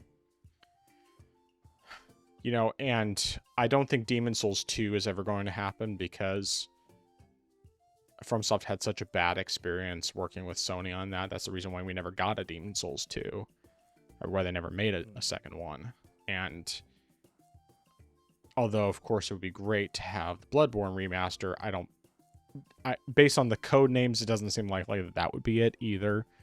I'm going to keep saying, though, they will never release Bloodborne remastered on PS5 and PC. Never. And I'm going to keep saying never until they actually do it.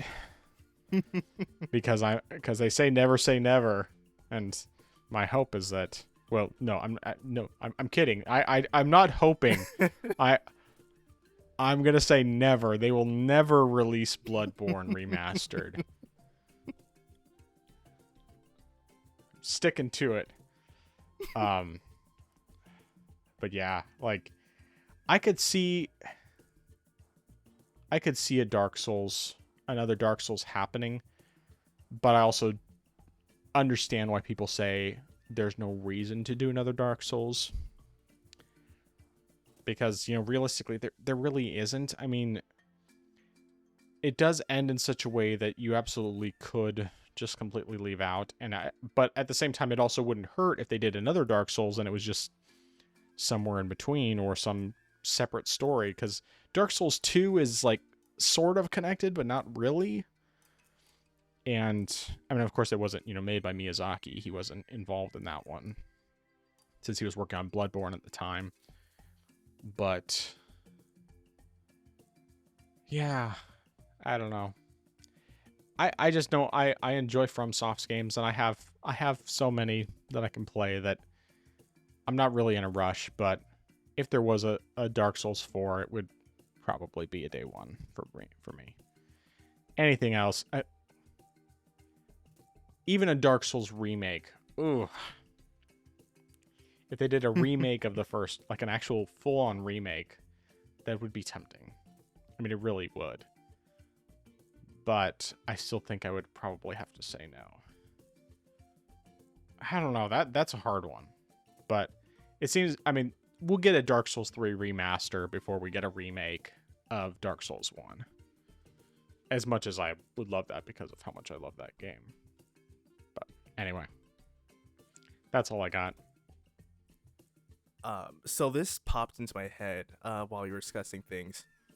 And while it's highly unlikely based on how they handled Dark Souls Remastered and Scholar of the First Sin, it's highly unlikely that they would do it for a remaster of Dark Souls 3. And they would really only do it if it was a remake.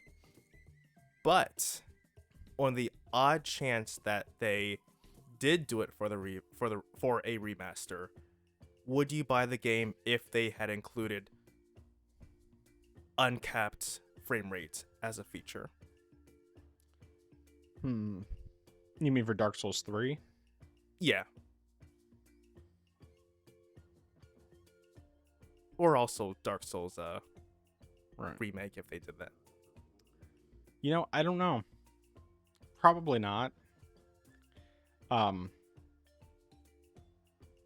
Yeah, I don't know that I would necessarily.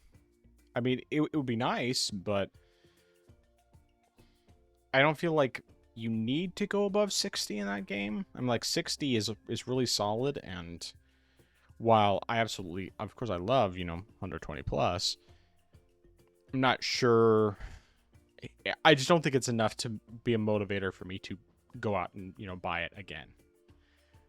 I at that point I probably wouldn't bother. Now if it was going from 30 to uncapped, yeah, I'd be all over it. But I mean, if it was, being right now it's capped at 60, and I mean the game plays well at 60. It's not like when you were running Dark Souls 1 and 2 on the PS3 and 360 where it would get down to single digit frame rates when you were in places like Blighttown.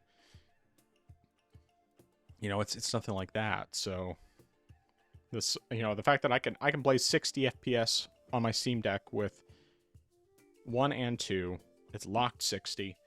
With 3, it's 60 the majority of the time. The only time it ever really drops below that is in the opening section of the Ring City DLC.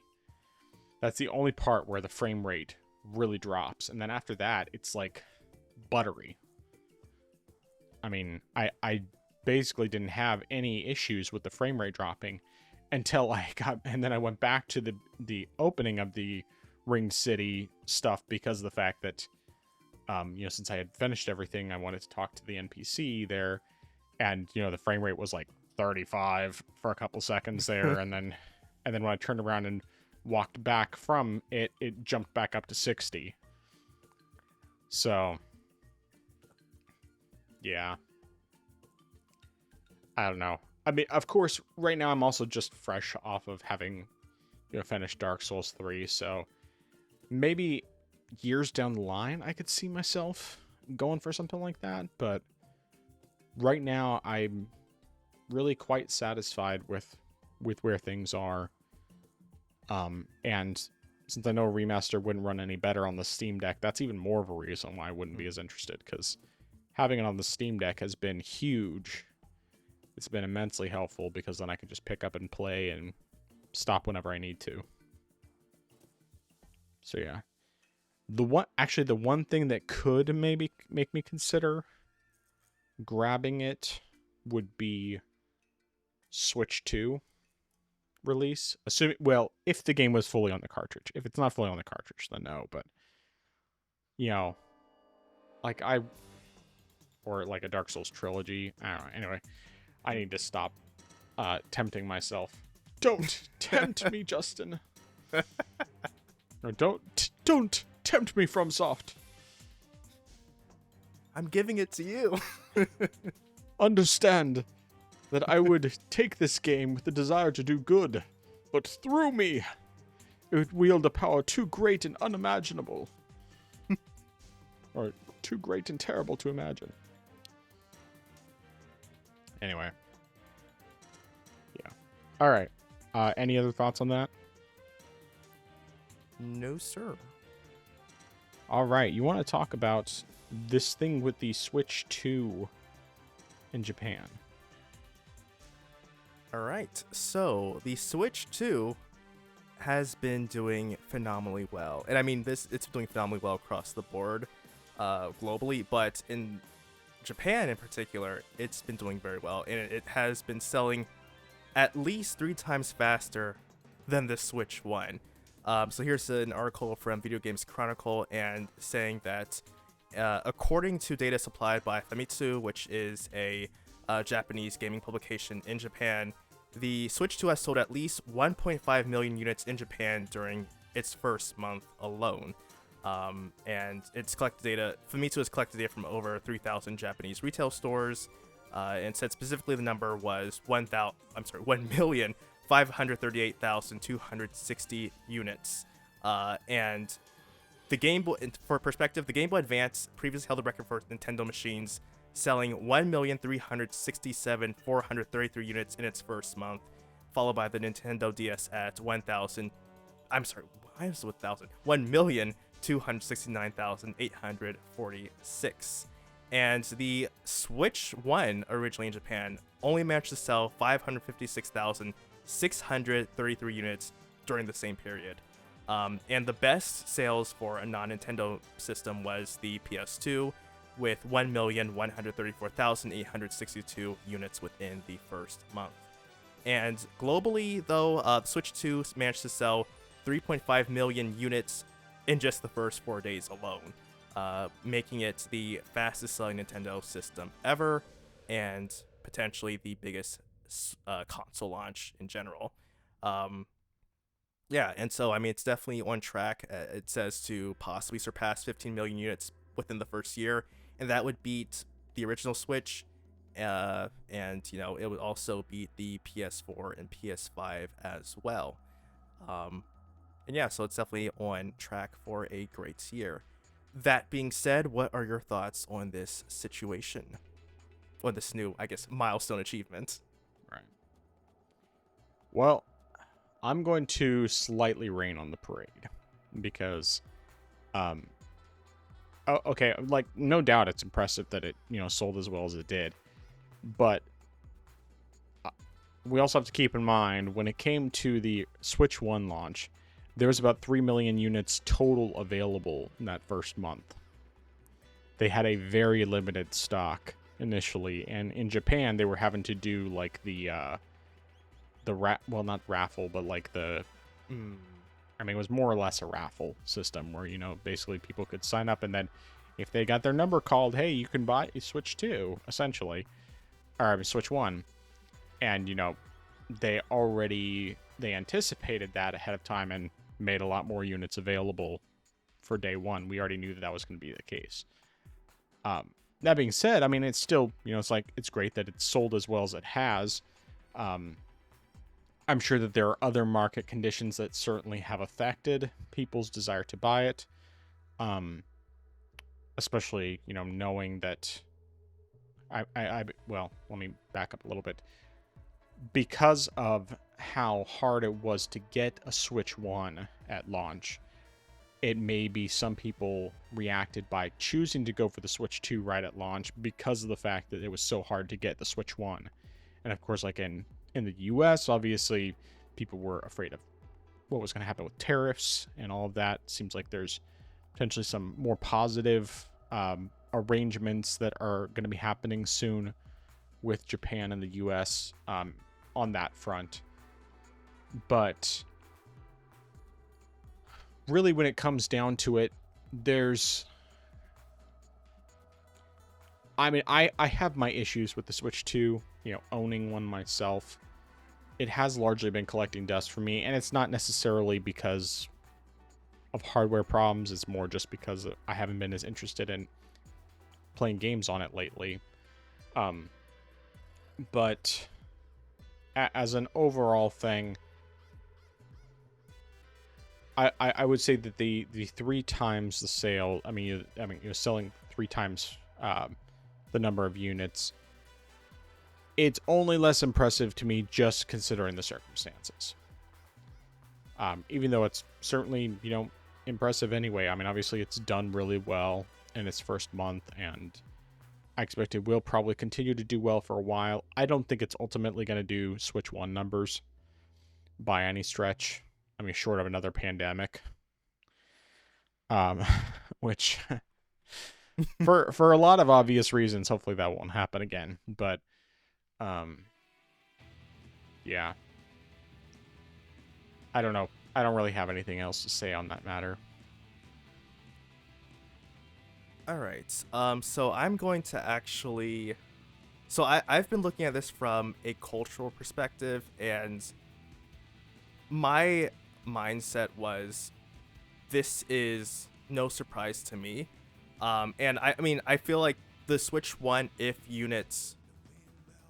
more units were available, it definitely would have sold better. At the same time, I feel like part of it was inevitable. Part of it was more so the knowledge of what the device was. And what I mean by that is, Japan has a very mobile mindset.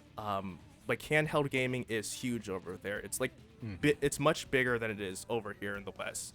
And part of that is just because of the fact that people over there, they have to, commute a lot. Like, they're going on trains, they're going traveling here and there. They've got long stretches to go. So it's very handy if you have some sort of handheld device to be gaming on.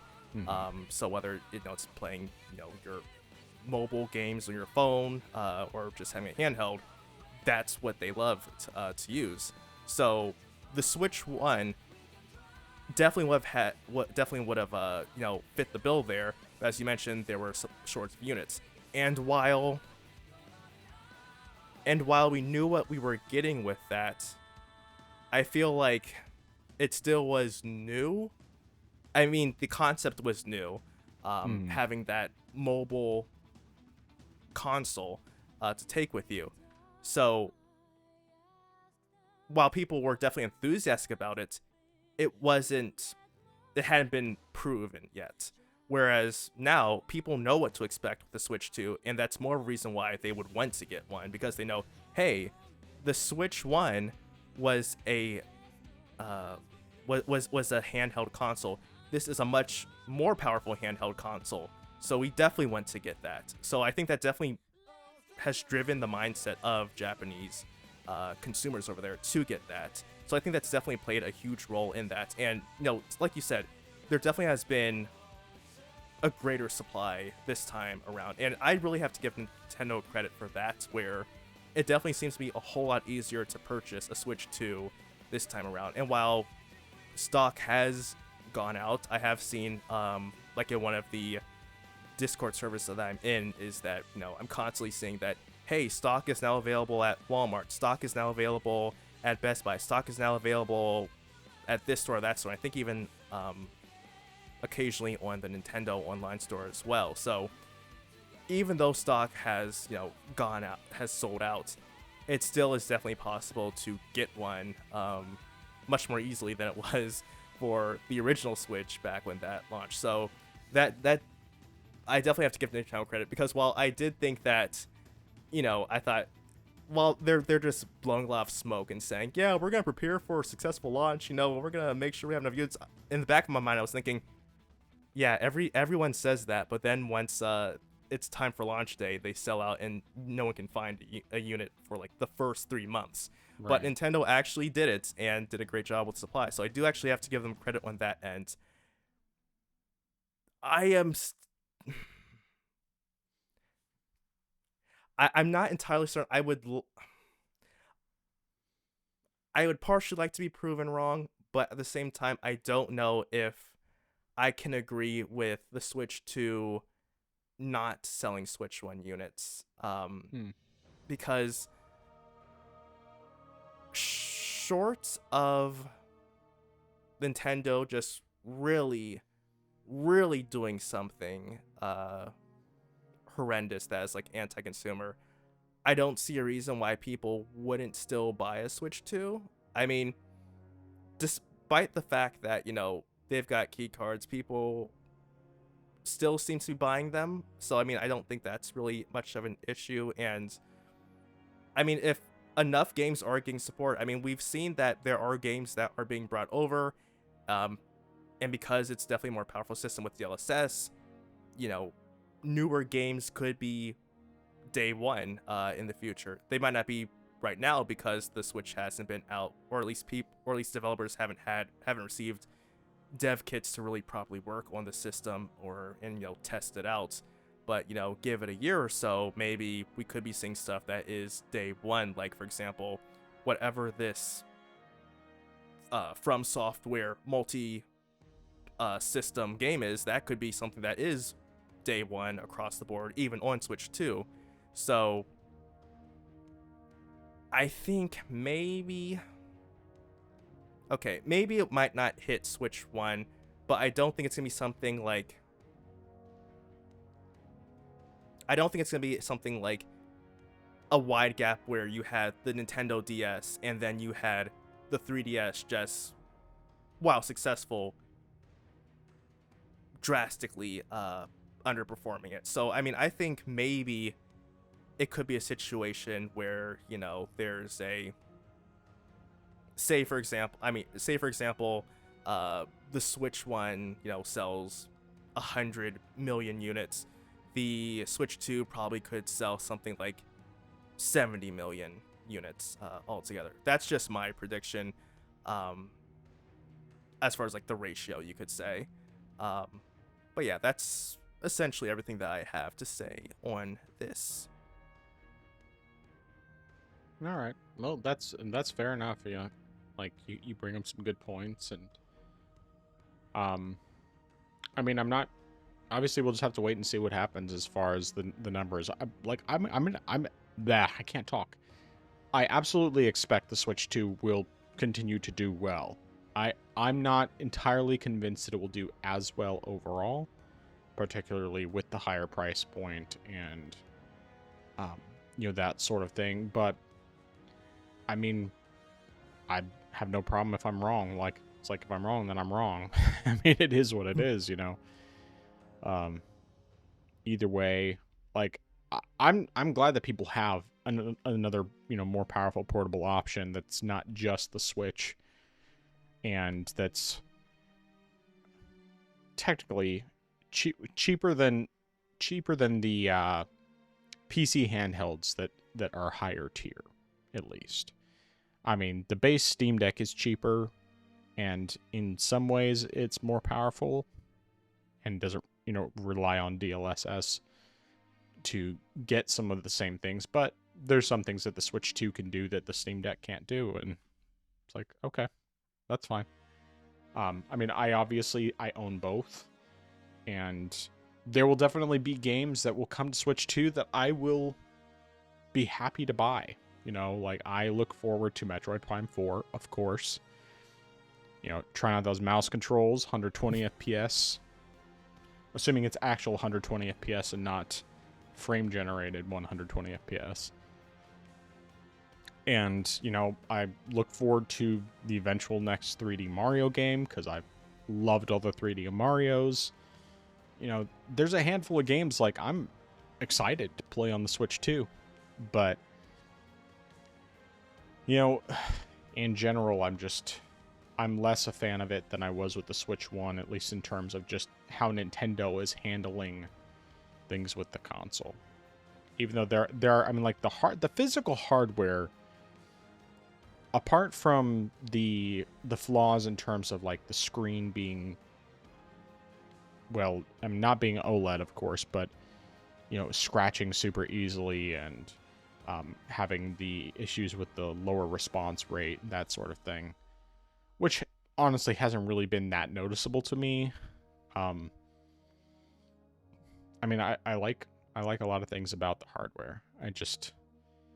There hasn't been anything that's come out yet that's been compelling enough to make me want to play it, other than jumping into Switch 1 games that I haven't finished yet. And even those, when they're sub 60 FPS on more powerful hardware, obviously that irritates me, which is why I bought Triangle Strategy and Octopath Traveler 2 on Steam instead of just playing them on Switch where I already owned them. But I digress. All right. Well, let's get into our final topic for tonight. Microsoft and Obsidian have just revealed that The Outer Worlds 2, which was originally going to be launching for $79.99 coming up this holiday, they have announced that it has returned to the current industry standard of $69.99.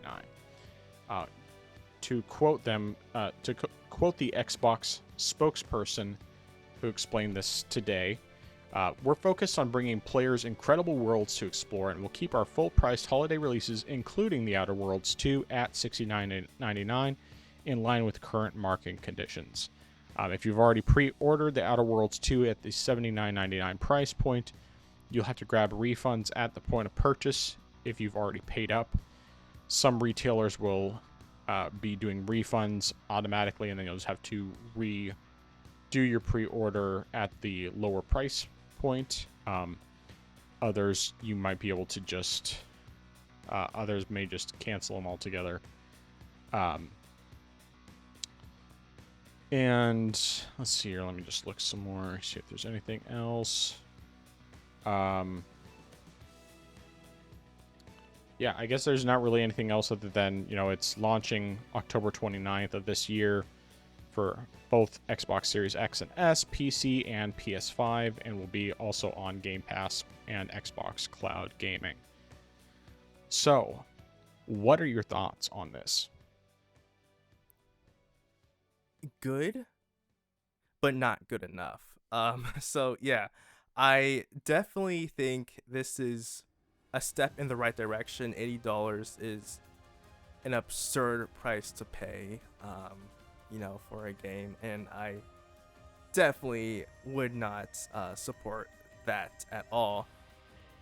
At the same time, I still think that 70 is still way too much to pay for a game, and so Yeah. I still would say drop it down to 60, then we'll start to talk. Because there's no way. I mean, I think it's great that for people who have pre-ordered the game, that they will be able to be reimbursed for that extra $10 that they paid. And if you have bought it already, you can pre-order it again and get that lower price point. But yeah, it's good that it's not 80, but I'm not a fan of it being 70 in general, and I'm still going to say it. I'm going to be, if I live that long, I'll be, 75 years old saying, I used to remember when games were $60. Sure thing, Grandpa. Sure thing. Let's get you to bed now, okay? Yeah. But yeah, like $60 is like my hard cap. Like, a game has to really be something that I would really love, really want to play in order to pay $60. And that has only happened with several games. Game one being in this of course in recent memory, Metroid Prime 4, because I pre-ordered that full 60, and that one technically doesn't count because I got that deluxe edition. So I was gonna say Elden Ring, but no, I got the deluxe edition, and I also got that on Green Man Gaming, so I got a discount there as well. So technically, I'm not paying full price, and then also it was, also getting extra stuff as well. So yeah, those would be the only. Those were the only games in recent memory where I actually paid. Like I said, not Elden Ring, technically not because I got a discount, but those were the only games that I would have paid full price on something new day one. And again, that hard cap was like $60. So normally it's when a game is around 50 that my ears might perk up a little. 40 is where I'm considering it. 30 and below, it's gonna start to be an impulse purchase for me. But yeah, like once you get past 60, and especially once you hit 70, that's when I start feeling insulted, because you're going to sell me a game that chances are isn't going to be the full game. You could possibly add in more content later on, which is going to cost more money, and chances are it possibly might not even be running as well as it should be on launch, and you want to add an extra $10 to that price tag. No, I mean, again, I'm going to step back and say the AA indie scene is doing it better, and it's running rings around the larger companies, because we have in one corner, greatest of all time 33, okay, clear obscure, $50 full price on launch, and you have a game that is arguably doing much more than AAA $60, $70 titles, with better content. Also, it's a full game too. Yep. There's like nothing else being added. There's no DLC, microtransactions. It's a full game right there. And, as we mentioned last week, Judas, that's coming out. It's a full game. No loot boxes, no microtransactions, no DLC. It's a full game. You buy it, that's it. No online services. These games are doing it, and they don't feel like they have to try and nickel and dime us. Yet these larger companies say, oh, well, due to increased production costs, we're gonna have to raise the prices of our games. So I'm sorry, but we have to charge you all some extra money too. Also, did I mention you could pre-order the season pass now for a game that's coming out 2 years from now? Like, what is this? It's ridiculous. So I like the fact that it's $90, but at the same time, I can't give Microsoft credit for doing something that still is just a half measure from what it should be. And I don't know if this is true or not, but I've seen people speculate that the reason why they even did this was just because they weren't getting enough pre-orders for the game. I don't know if it's true. Like I said, this is just speculation that I've heard.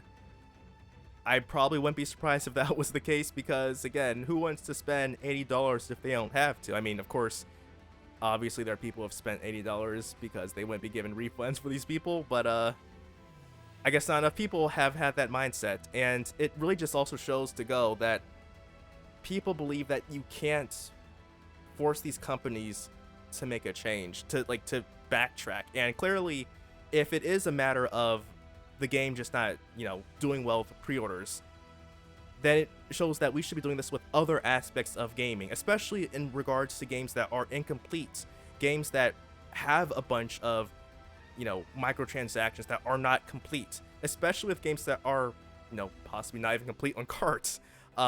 If you just say no with your money and just close your wallet, the companies will have to listen. They'll say, okay, our cash flows are starting to dry up. Why is this the case? Why have they suddenly stopped giving us their money? Oh, it's because of this? Well, maybe we pushed things a little too far. Maybe we should step back a bit. So I really think that this is something that we should do more of. And I mean, technically, if we did this in the first place when games were starting to be $7, we probably wouldn't be where we are now with $80. But I digress. So it's great. It's good that it's not $80, just not good enough for me. But that's what I have to say on this matter. Well, I'm fully in agreement with you. Sometimes I'm a little more willing to occasionally accept the higher price point, but since I've switched to playing almost exclusively on PC, most of the time I don't have to pay the $70 anyway. I'm spending less than that with discounts, so from that standpoint, like, even if I'm paying quote-unquote full price, I'm really not. So, that being said, regarding this, I do think it's good that they're not going to charge $80 for the game. I'm in agreement with you that they shouldn't. I mean, it'd be better if they were only charging $60 just from the start. But I also look at this very cynically, and I see one of two likelihoods.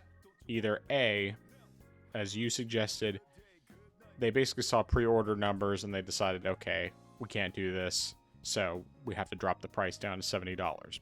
That seems like the most likely scenario. But the more cynical part of me is thinking that they were never planning to charge $80, and that they are using the $70 decrease in price essentially as a marketing tool to get more people to buy it. That they were always planning to just charge $70, and that they wanted to get goodwill so that people would be like, oh, well, I want to support this. And so then they go out and spend the $70 on the game. As much as people could easily accuse me of being way too much in favor of Microsoft and Xbox because of just my takes on things in general lately, because of just how much I feel like people aren't using their brains and they're just thinking too much with emotions and fanboyism and all that. No, I don't give them that kind of credit. I really think that this, while the pre-order thing is probably the most likely scenario, it could very just as easily be that they were always planning to only charge $70 for it, and they wanted to have the positive spin by switching it to 70. So they started by saying, oh, we're going to charge 80, and then they got the backlash as they expected, and so they dropped it to 70. And even, I guess, technically a third possibility, something that's kind of in between, is that they were basically looking at it as, we're probably only going to charge 70, but we're going to try 80. We're going to float it out there, see how things go. And then when they saw that the pre-order numbers were not good enough, they just went with their original plan and went back to 70. So then they kind of, kill two pigs with one stone, as Laguna would say. They both produce goodwill by only charging $70, but then they also have an opportunity to test and see, are gamers ready to start paying $80 for a game, or is it too soon? And it's been demonstrated it was too soon, unless you're Nintendo.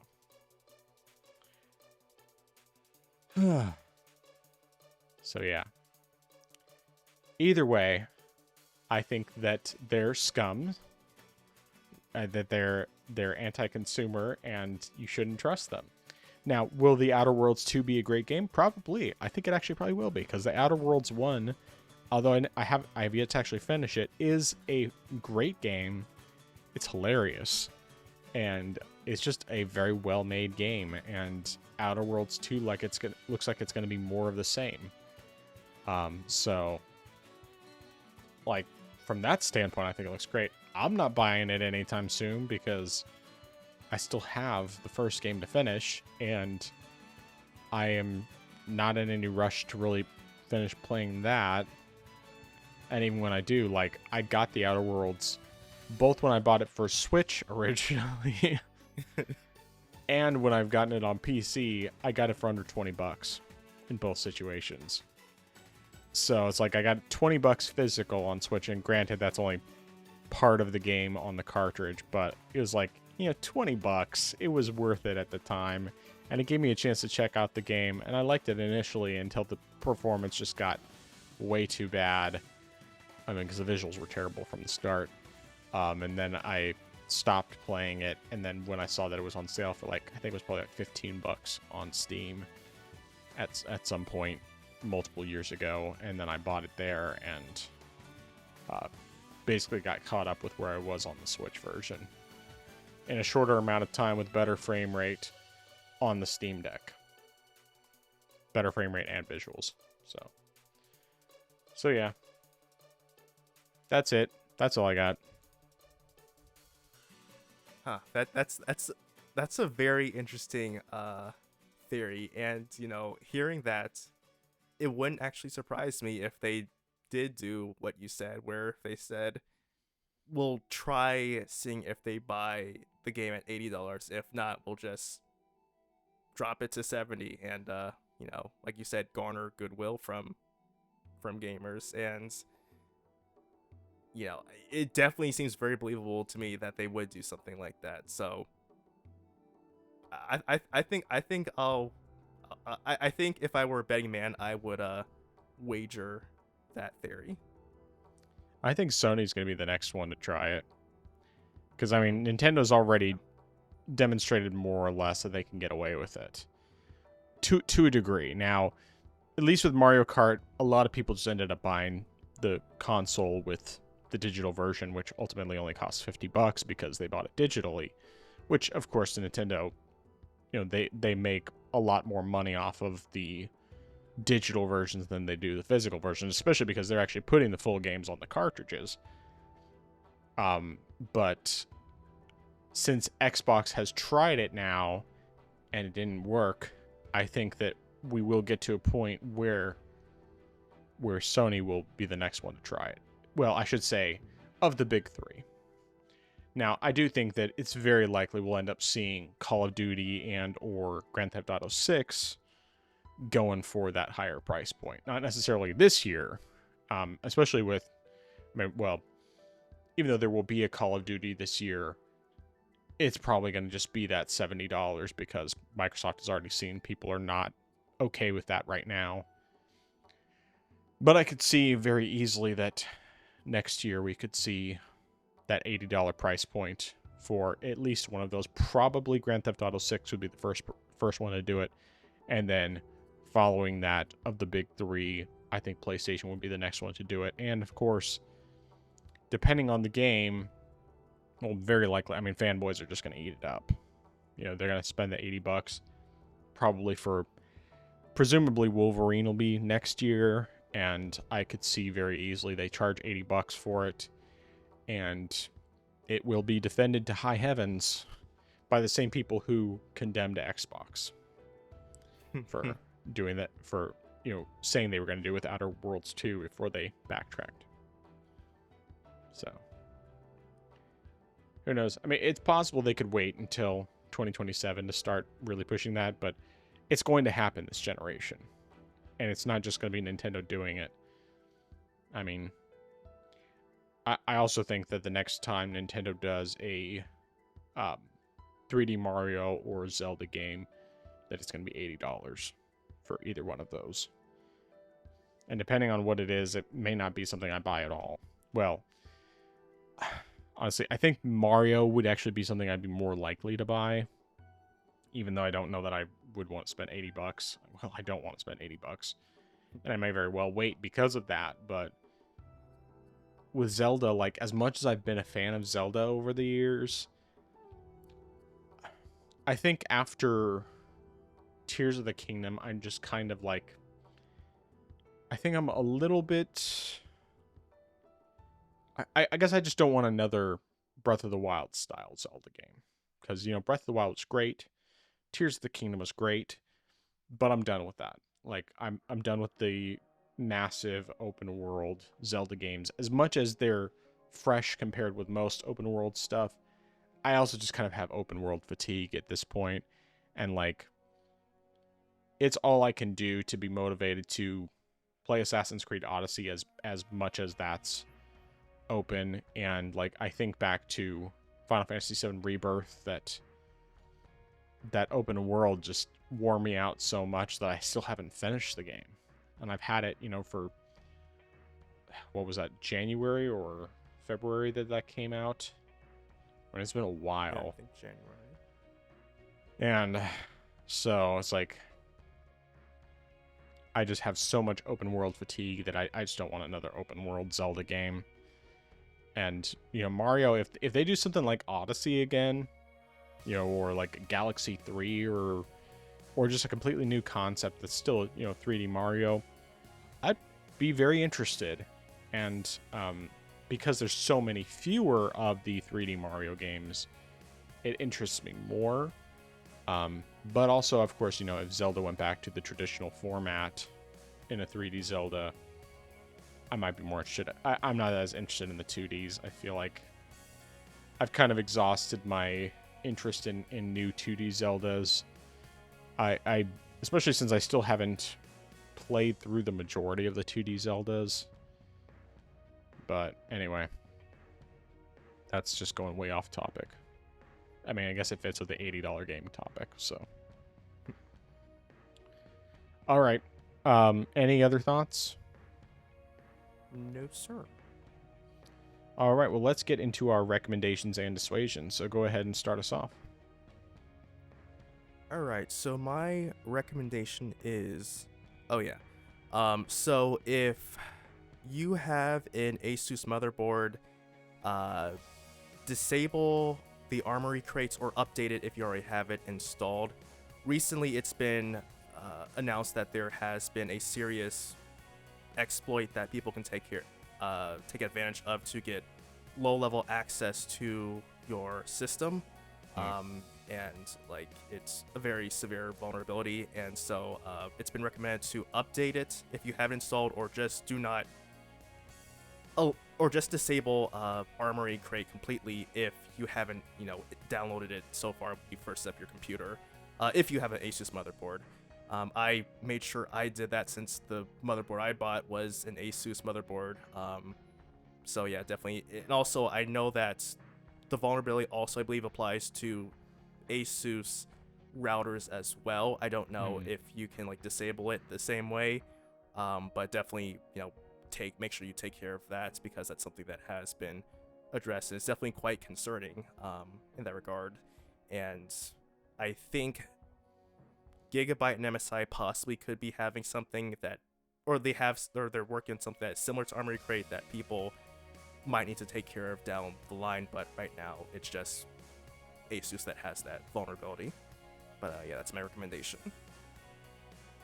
I'll have to look into that. I've never used Armory Crate, but I do have an Asus motherboard, so I'll have to check and see. Yeah. All right. Well, I have a few recommendations. One of the first ones is something that's been happening recently that I have to recommend. So I'm not sure, like, with your niece and nephew, for example, whether or not they'd be old enough to where this would be something reasonable to do. Might need to wait a couple years, but Mad Libs with kids. I did Mad Libs when I was a kid, and I always thought it was hilarious. But it's just been recently that we've gotten my kids into Mad Libs, and they love them. And they just crack up every time, and it is so fun to hear them laugh so hard over these very silly, goofy stories. So doing Mad Libs with kids is a blast. Second thing I want to recommend is if you play Assassin's Creed Odyssey on the Steam Deck, specifically if you're playing the Steam version of the game and you happen to have saves on Ubisoft Connect already, try first booting the game in desktop mode to see if it will sync your saves. If that doesn't work, you'll have to copy over your saves from Ubisoft Connect to the correct directory. It's a little bit of a hassle to have to do that, but you know, it can be worth it for that purpose. Like I've gone back and I went back and forth for a little bit on whether I wanted to just keep the Steam version because of the fact that it gave me a little bit of a headache, especially because every time that I want to play another Ubisoft game on the Steam Deck, it basically installs a separate instance of Ubisoft Connect in order to be able to connect, which means that I have to log in each time I start up a game. So like when I started up Odyssey, I have to log in, but then if I start up Black Flag, I have to log in, and that's annoying. So it's one of those things that's kind of a catch-22. But of course, you know, Black Flag was a gift, and AC Odyssey, you know, I didn't have to pay for the original version of the game, so it is what it is from that standpoint. Either way, my last recommendation is kind of a combo recommendation. So specifically, or well, as a general thing, using hot honey on pizza is delicious. Doesn't matter what kind of hot honey you use, any kind is delicious. But more specifically, I tried out Melinda's brand Ghost Pepper Hot Honey. And that's quite good. That's really, really good. Like, I mean, I already liked hot honey as it is on pizza. At least, you know, I've had it on a couple kinds of pizza. But the ghost pepper one is like, it's got a good amount of heat, but also, you know, the sweetness, obviously, from the honey. So it's very good. I tried it because we made pizza on Friday. We made a chicken Alfredo pizza, and then we also made one that was just mushrooms and olives, because that's what my kids asked for. And I tried the hot honey on both of them, and it was delicious on both of them. So, yes. Hot honey on pizza, especially Melinda's Ghost Pepper Hot Honey. But any hot honey is great. So I actually do have a question now, because I have heard of here and there, like, hot honey on pizza. So, like, is it just something that you'll sort of is on the crust, or is it just something you just, like, drizzle? You drizzle on top. Itself? Okay. Yeah. Okay. All right, I'll have to look into like finding some then. Yeah, I mean, you should be able to find it pretty easily. I'm sure you can find it in pretty much any grocery store. It's pretty common nowadays. But yeah, I mean, like, I had first heard of trying it with one of Sam the Cooking Guy's pizzas that was pepperoni, whipped ricotta, and then hot honey. And like, it doesn't have like a regular sauce. It just uses kind of like an olive oil base. And that's really good. But then when our local like pizza chain, I mean, it's like really it's a general store, but they also do pizza. It's like a gas station general store that does pizza as well. Did the jalapeno popper pizza last year, and then I, you know, made that myself for the channel and everything else. And you know, of course, that also has hot honey on it, and it's super good. But then yeah, I was getting ricotta anyway to make lasagna, which I did make this last weekend, just in general, and it came up pretty good. But I got enough ricotta to where I'd have some to also be able to make that pepperoni hot honey pizza, pepperoni ricotta hot honey pizza. So that's what I'm going to make this Friday. But yeah. All right. Yeah, that's all I got for recommendations. So, dissuasions. Alright, my dissuasion. This is something that I meant to add into my video, but I think this is a good place or a good time to mention it. And that is, don't feel like you have to upgrade your PC if you don't feel a need to.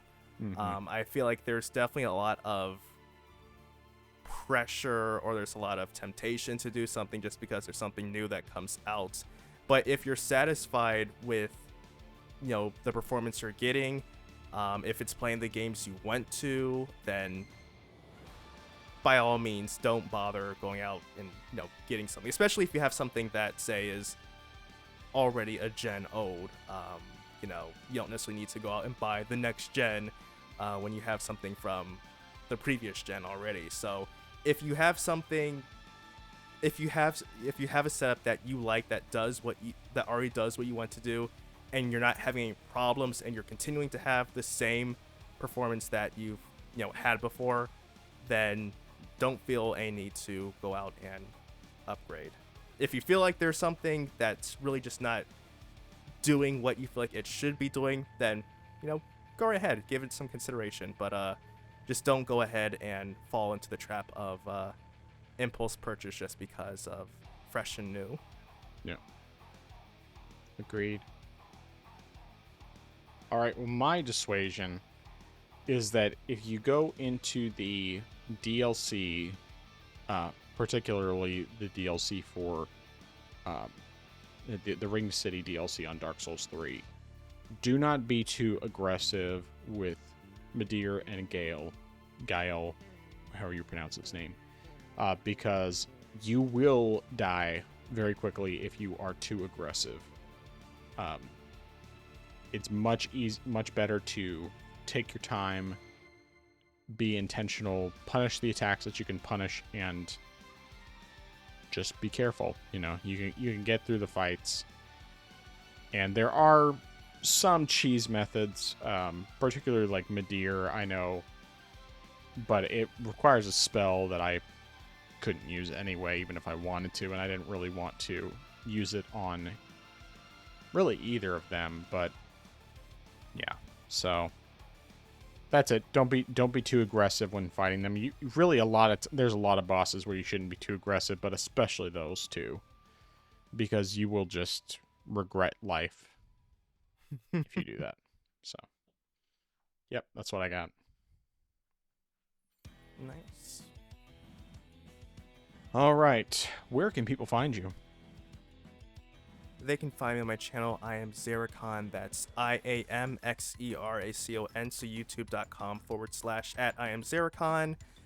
New video dropped today, or whenever when the video goes out on Friday, it will be Wednesday. That was just a comparison of the GPUs from like an RX 6650 XT to a 9060 XT, and really was just to see or to show if someone who has an older budget GPU, if upgrading to that one would be worth getting, especially if they're trying to be budget conscious.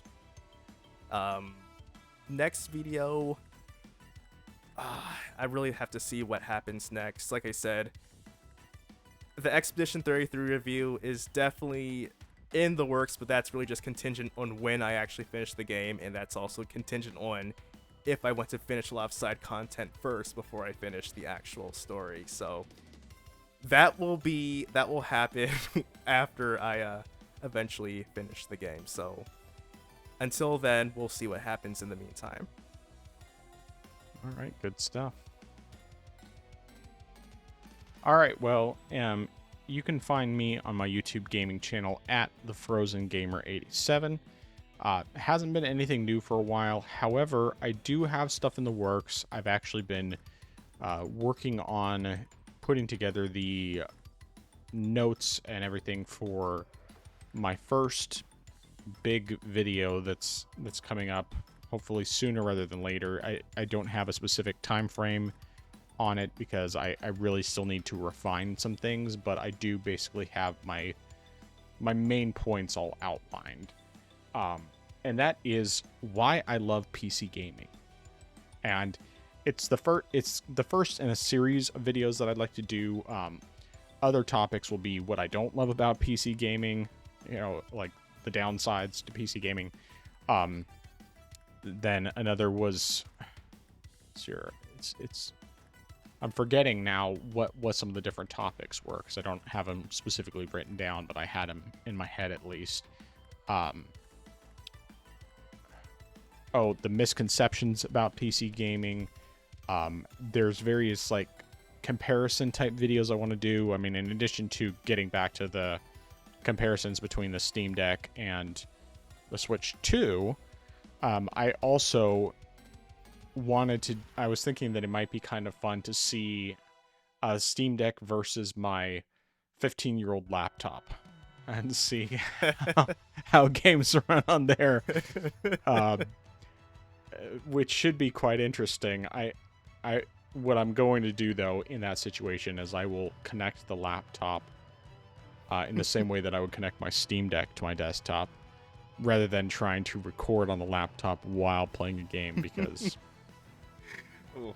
But it could be kind of fun. I'm not going to do it. Even if I do that, it's not going to be to the same extent as what I've done with the Switch 2 versus Steam Deck videos, or the Switch OLED versus Steam Deck OLED videos, because that's just way too long of a process. But it will be recording directly from the different devices and just seeing, how it performs. And it's going to be, in some cases, abysmal on how terribly the games perform on my old laptop, but it'd be kind of fun. I mean, it would be also kind of fun to see how it compares with the Switch, the original Switch, or even the Switch 2. I have a feeling that probably the Switch 2 will win out. The Switch 1, maybe not. But it would be kind of funny. I mean, obviously, one is way more portable. That laptop will not hold the charge of the battery at all, so it has to be plugged in, and it gets hot and everything else. But it's also a 15-year-old laptop, so it just be kind of fun to mess around with stuff like that and see where we get. Like I said, I have quite a few different ideas. It's really just a matter of getting stuff going. I mean, at least having the notes for that first video helps me to be progressing in the right direction. And so really I just need to organize it a bit more, put together like a real outline beyond the points that I've already listed, and just make sure that I'm thorough, because that's what I want to do with that. Something else I was going to say with that. Probably one of the things I will end up doing, it might be a little more challenging because of lack of footage, but just doing kind of like a Dark Souls series retrospective, just more kind of a general talking about, what I think about coming to the Dark Souls series as late as I have, and how I feel about the series as a whole, how I feel about the individual games, that sort of thing. So it should be interesting. Regardless, I'm hoping to start getting some of that stuff out pretty soon. At least get started doing that, because I'm hoping that maybe it could draw enough attention to also help with doing things like the Extra Life and stack up streams to where I can get some additional views, mostly for the additional donations for those charities. So we'll kind of see how things go. Either way, I'm hoping to at least get started working on those soon and all that. Of course, there is the YouTube and Rumble channels for the podcast. YouTube, it's at the Orange Box Podcast. Rumble, it's not a custom URL, but you can find the Orange Box Podcast listed. The video version of the podcast goes live every Friday, 7 a.m. Central Time, barring any technical issues. Everything should be pretty golden on that front because of the fact that I'm back home where I have fast internet. But regardless, that goes live every Friday, 7 a.m. Central Time. Then there is the audio-only version of the podcast, which is up on all major podcast platforms, including Amazon Music, Apple Podcasts, YouTube Music, Spotify, Deezer, iHeartRadio, Pandora. I can't remember what all the difference were, but the point is that it's on basically any major podcast platform. You should be able to find it. And that goes live at 12 a.m. Central Time every Friday. And once again, barring any technical issues. And then I do have a YouTube cooking channel, Not Authentic But Delicious. That's YouTube at NABD Cooking. I actually do have some recipes planned to do pretty soon. It's just a matter of having a clean enough kitchen to film the stuff. But there's one idea that I came up with that I think is going to be really good. And I haven't decided if I'm going to film the experiment or if I'm just going to try out the experiment before filming it. And I'll just tell you what it is. So, if you've ever had chicken karage, which is like Japanese chicken nuggets, essentially, I'd come across the recipe from Sam the Cooking Guy last year, I think it was, and I had attempted the same. I had done the recipe. Of course, the nuggets themselves were amazing. I tried it. I did it with chicken wings. Came out amazing. I've done it with pork loin steaks to make like a sandwich with rice and stuff, and it was really good as well. But my new idea, using that same recipe with some slight modifications, is onion rings with that. So the marinade is like, it's like soy sauce, mirin, I think sesame oil maybe, and garlic and ginger, something to that effect. I can't remember if there's anything else to it, but I'll probably add a little bit of chicken bouillon as well. So you marinate it, and then you just coat it in cornstarch, which makes it so that it's like extra crispy, and then you fry it once to get it partially browned, pull them out, and do that in batches until you get them all partially browned, and then fry them a second time to get them extra crispy. Now, I don't know if that will be necessary entirely with the onion rings. With the chicken nuggets and with chicken wings, that was the best way to do it. But either way, it's like, oh my goodness, it's so good. With the other stuff, with the onion rings, I think it's going to be really good too, and I have some ideas of how to make it more effective. So I'm going to try it. I'm going to try it soon. And I haven't decided yet if it's going to be something that I'm doing immediately for the video or if I'm just going to test it out first. Probably try filming it if things can be clean enough for me to do that, because then it'd be like, I've been putting this off for a while, getting back into it. If I just sit down and start working on it, maybe I'll actually have something. And it's not complicated. So it's really just a matter of, mostly things need to be clean enough that I can actually film without having to worry about all that. So we'll see. But yeah, that should be everything. I'm planning to, I should also note, those channels that don't already have Rumble channels, I'm intending to put that content up on Rumble as well. The biggest challenge, honestly, the biggest reason why I haven't done it at all with Rumble for like my main gaming channel is mostly because of the size of the videos for those comparisons. Because they're just big files, and it's a 15 gigabyte limit on how big the video files can be on Rumble, where the videos that I'm doing are definitely larger than that and typically 4K 60. So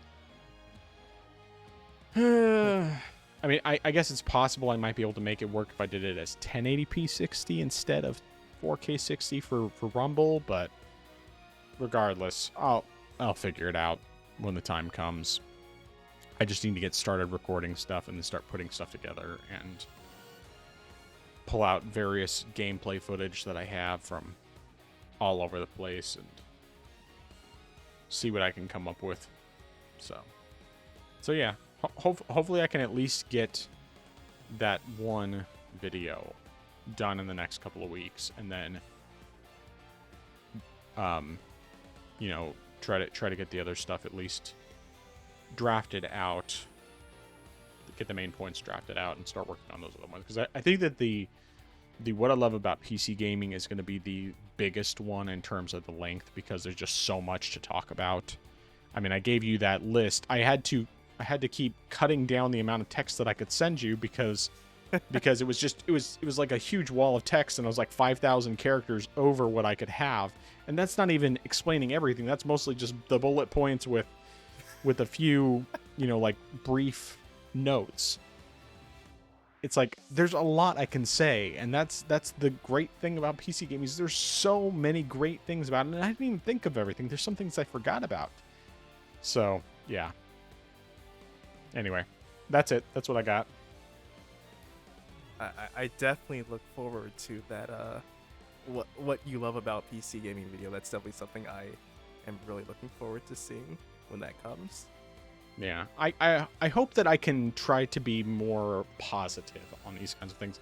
I mean, I know that there's going to be console fanboys who are going to comment, and they're going to be like, oh, PC gaming, blah, blah, blah, because that's just how they are. But, I'm just going to try my best to be positive about it. Say at the very beginning, hey, if you like playing on console, please keep playing at console. Enjoy yourself. Don't worry about what I think. I'm not looking down on you. I'm just telling you this is what I love about PC gaming.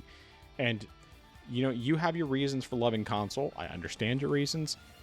And these are the reasons why I love PC. Simple as that. So, anyway. That's all. All right. Last chance. Any final thoughts? No, sir. All right. Well, I am the Frozen Gamer 87. That is I am Zeracon. We are the Orange Box Podcast, and until next time, hand it over, that thing, your dark soul, and I will give you a box of Turkish delight. Orange Box Podcast, out.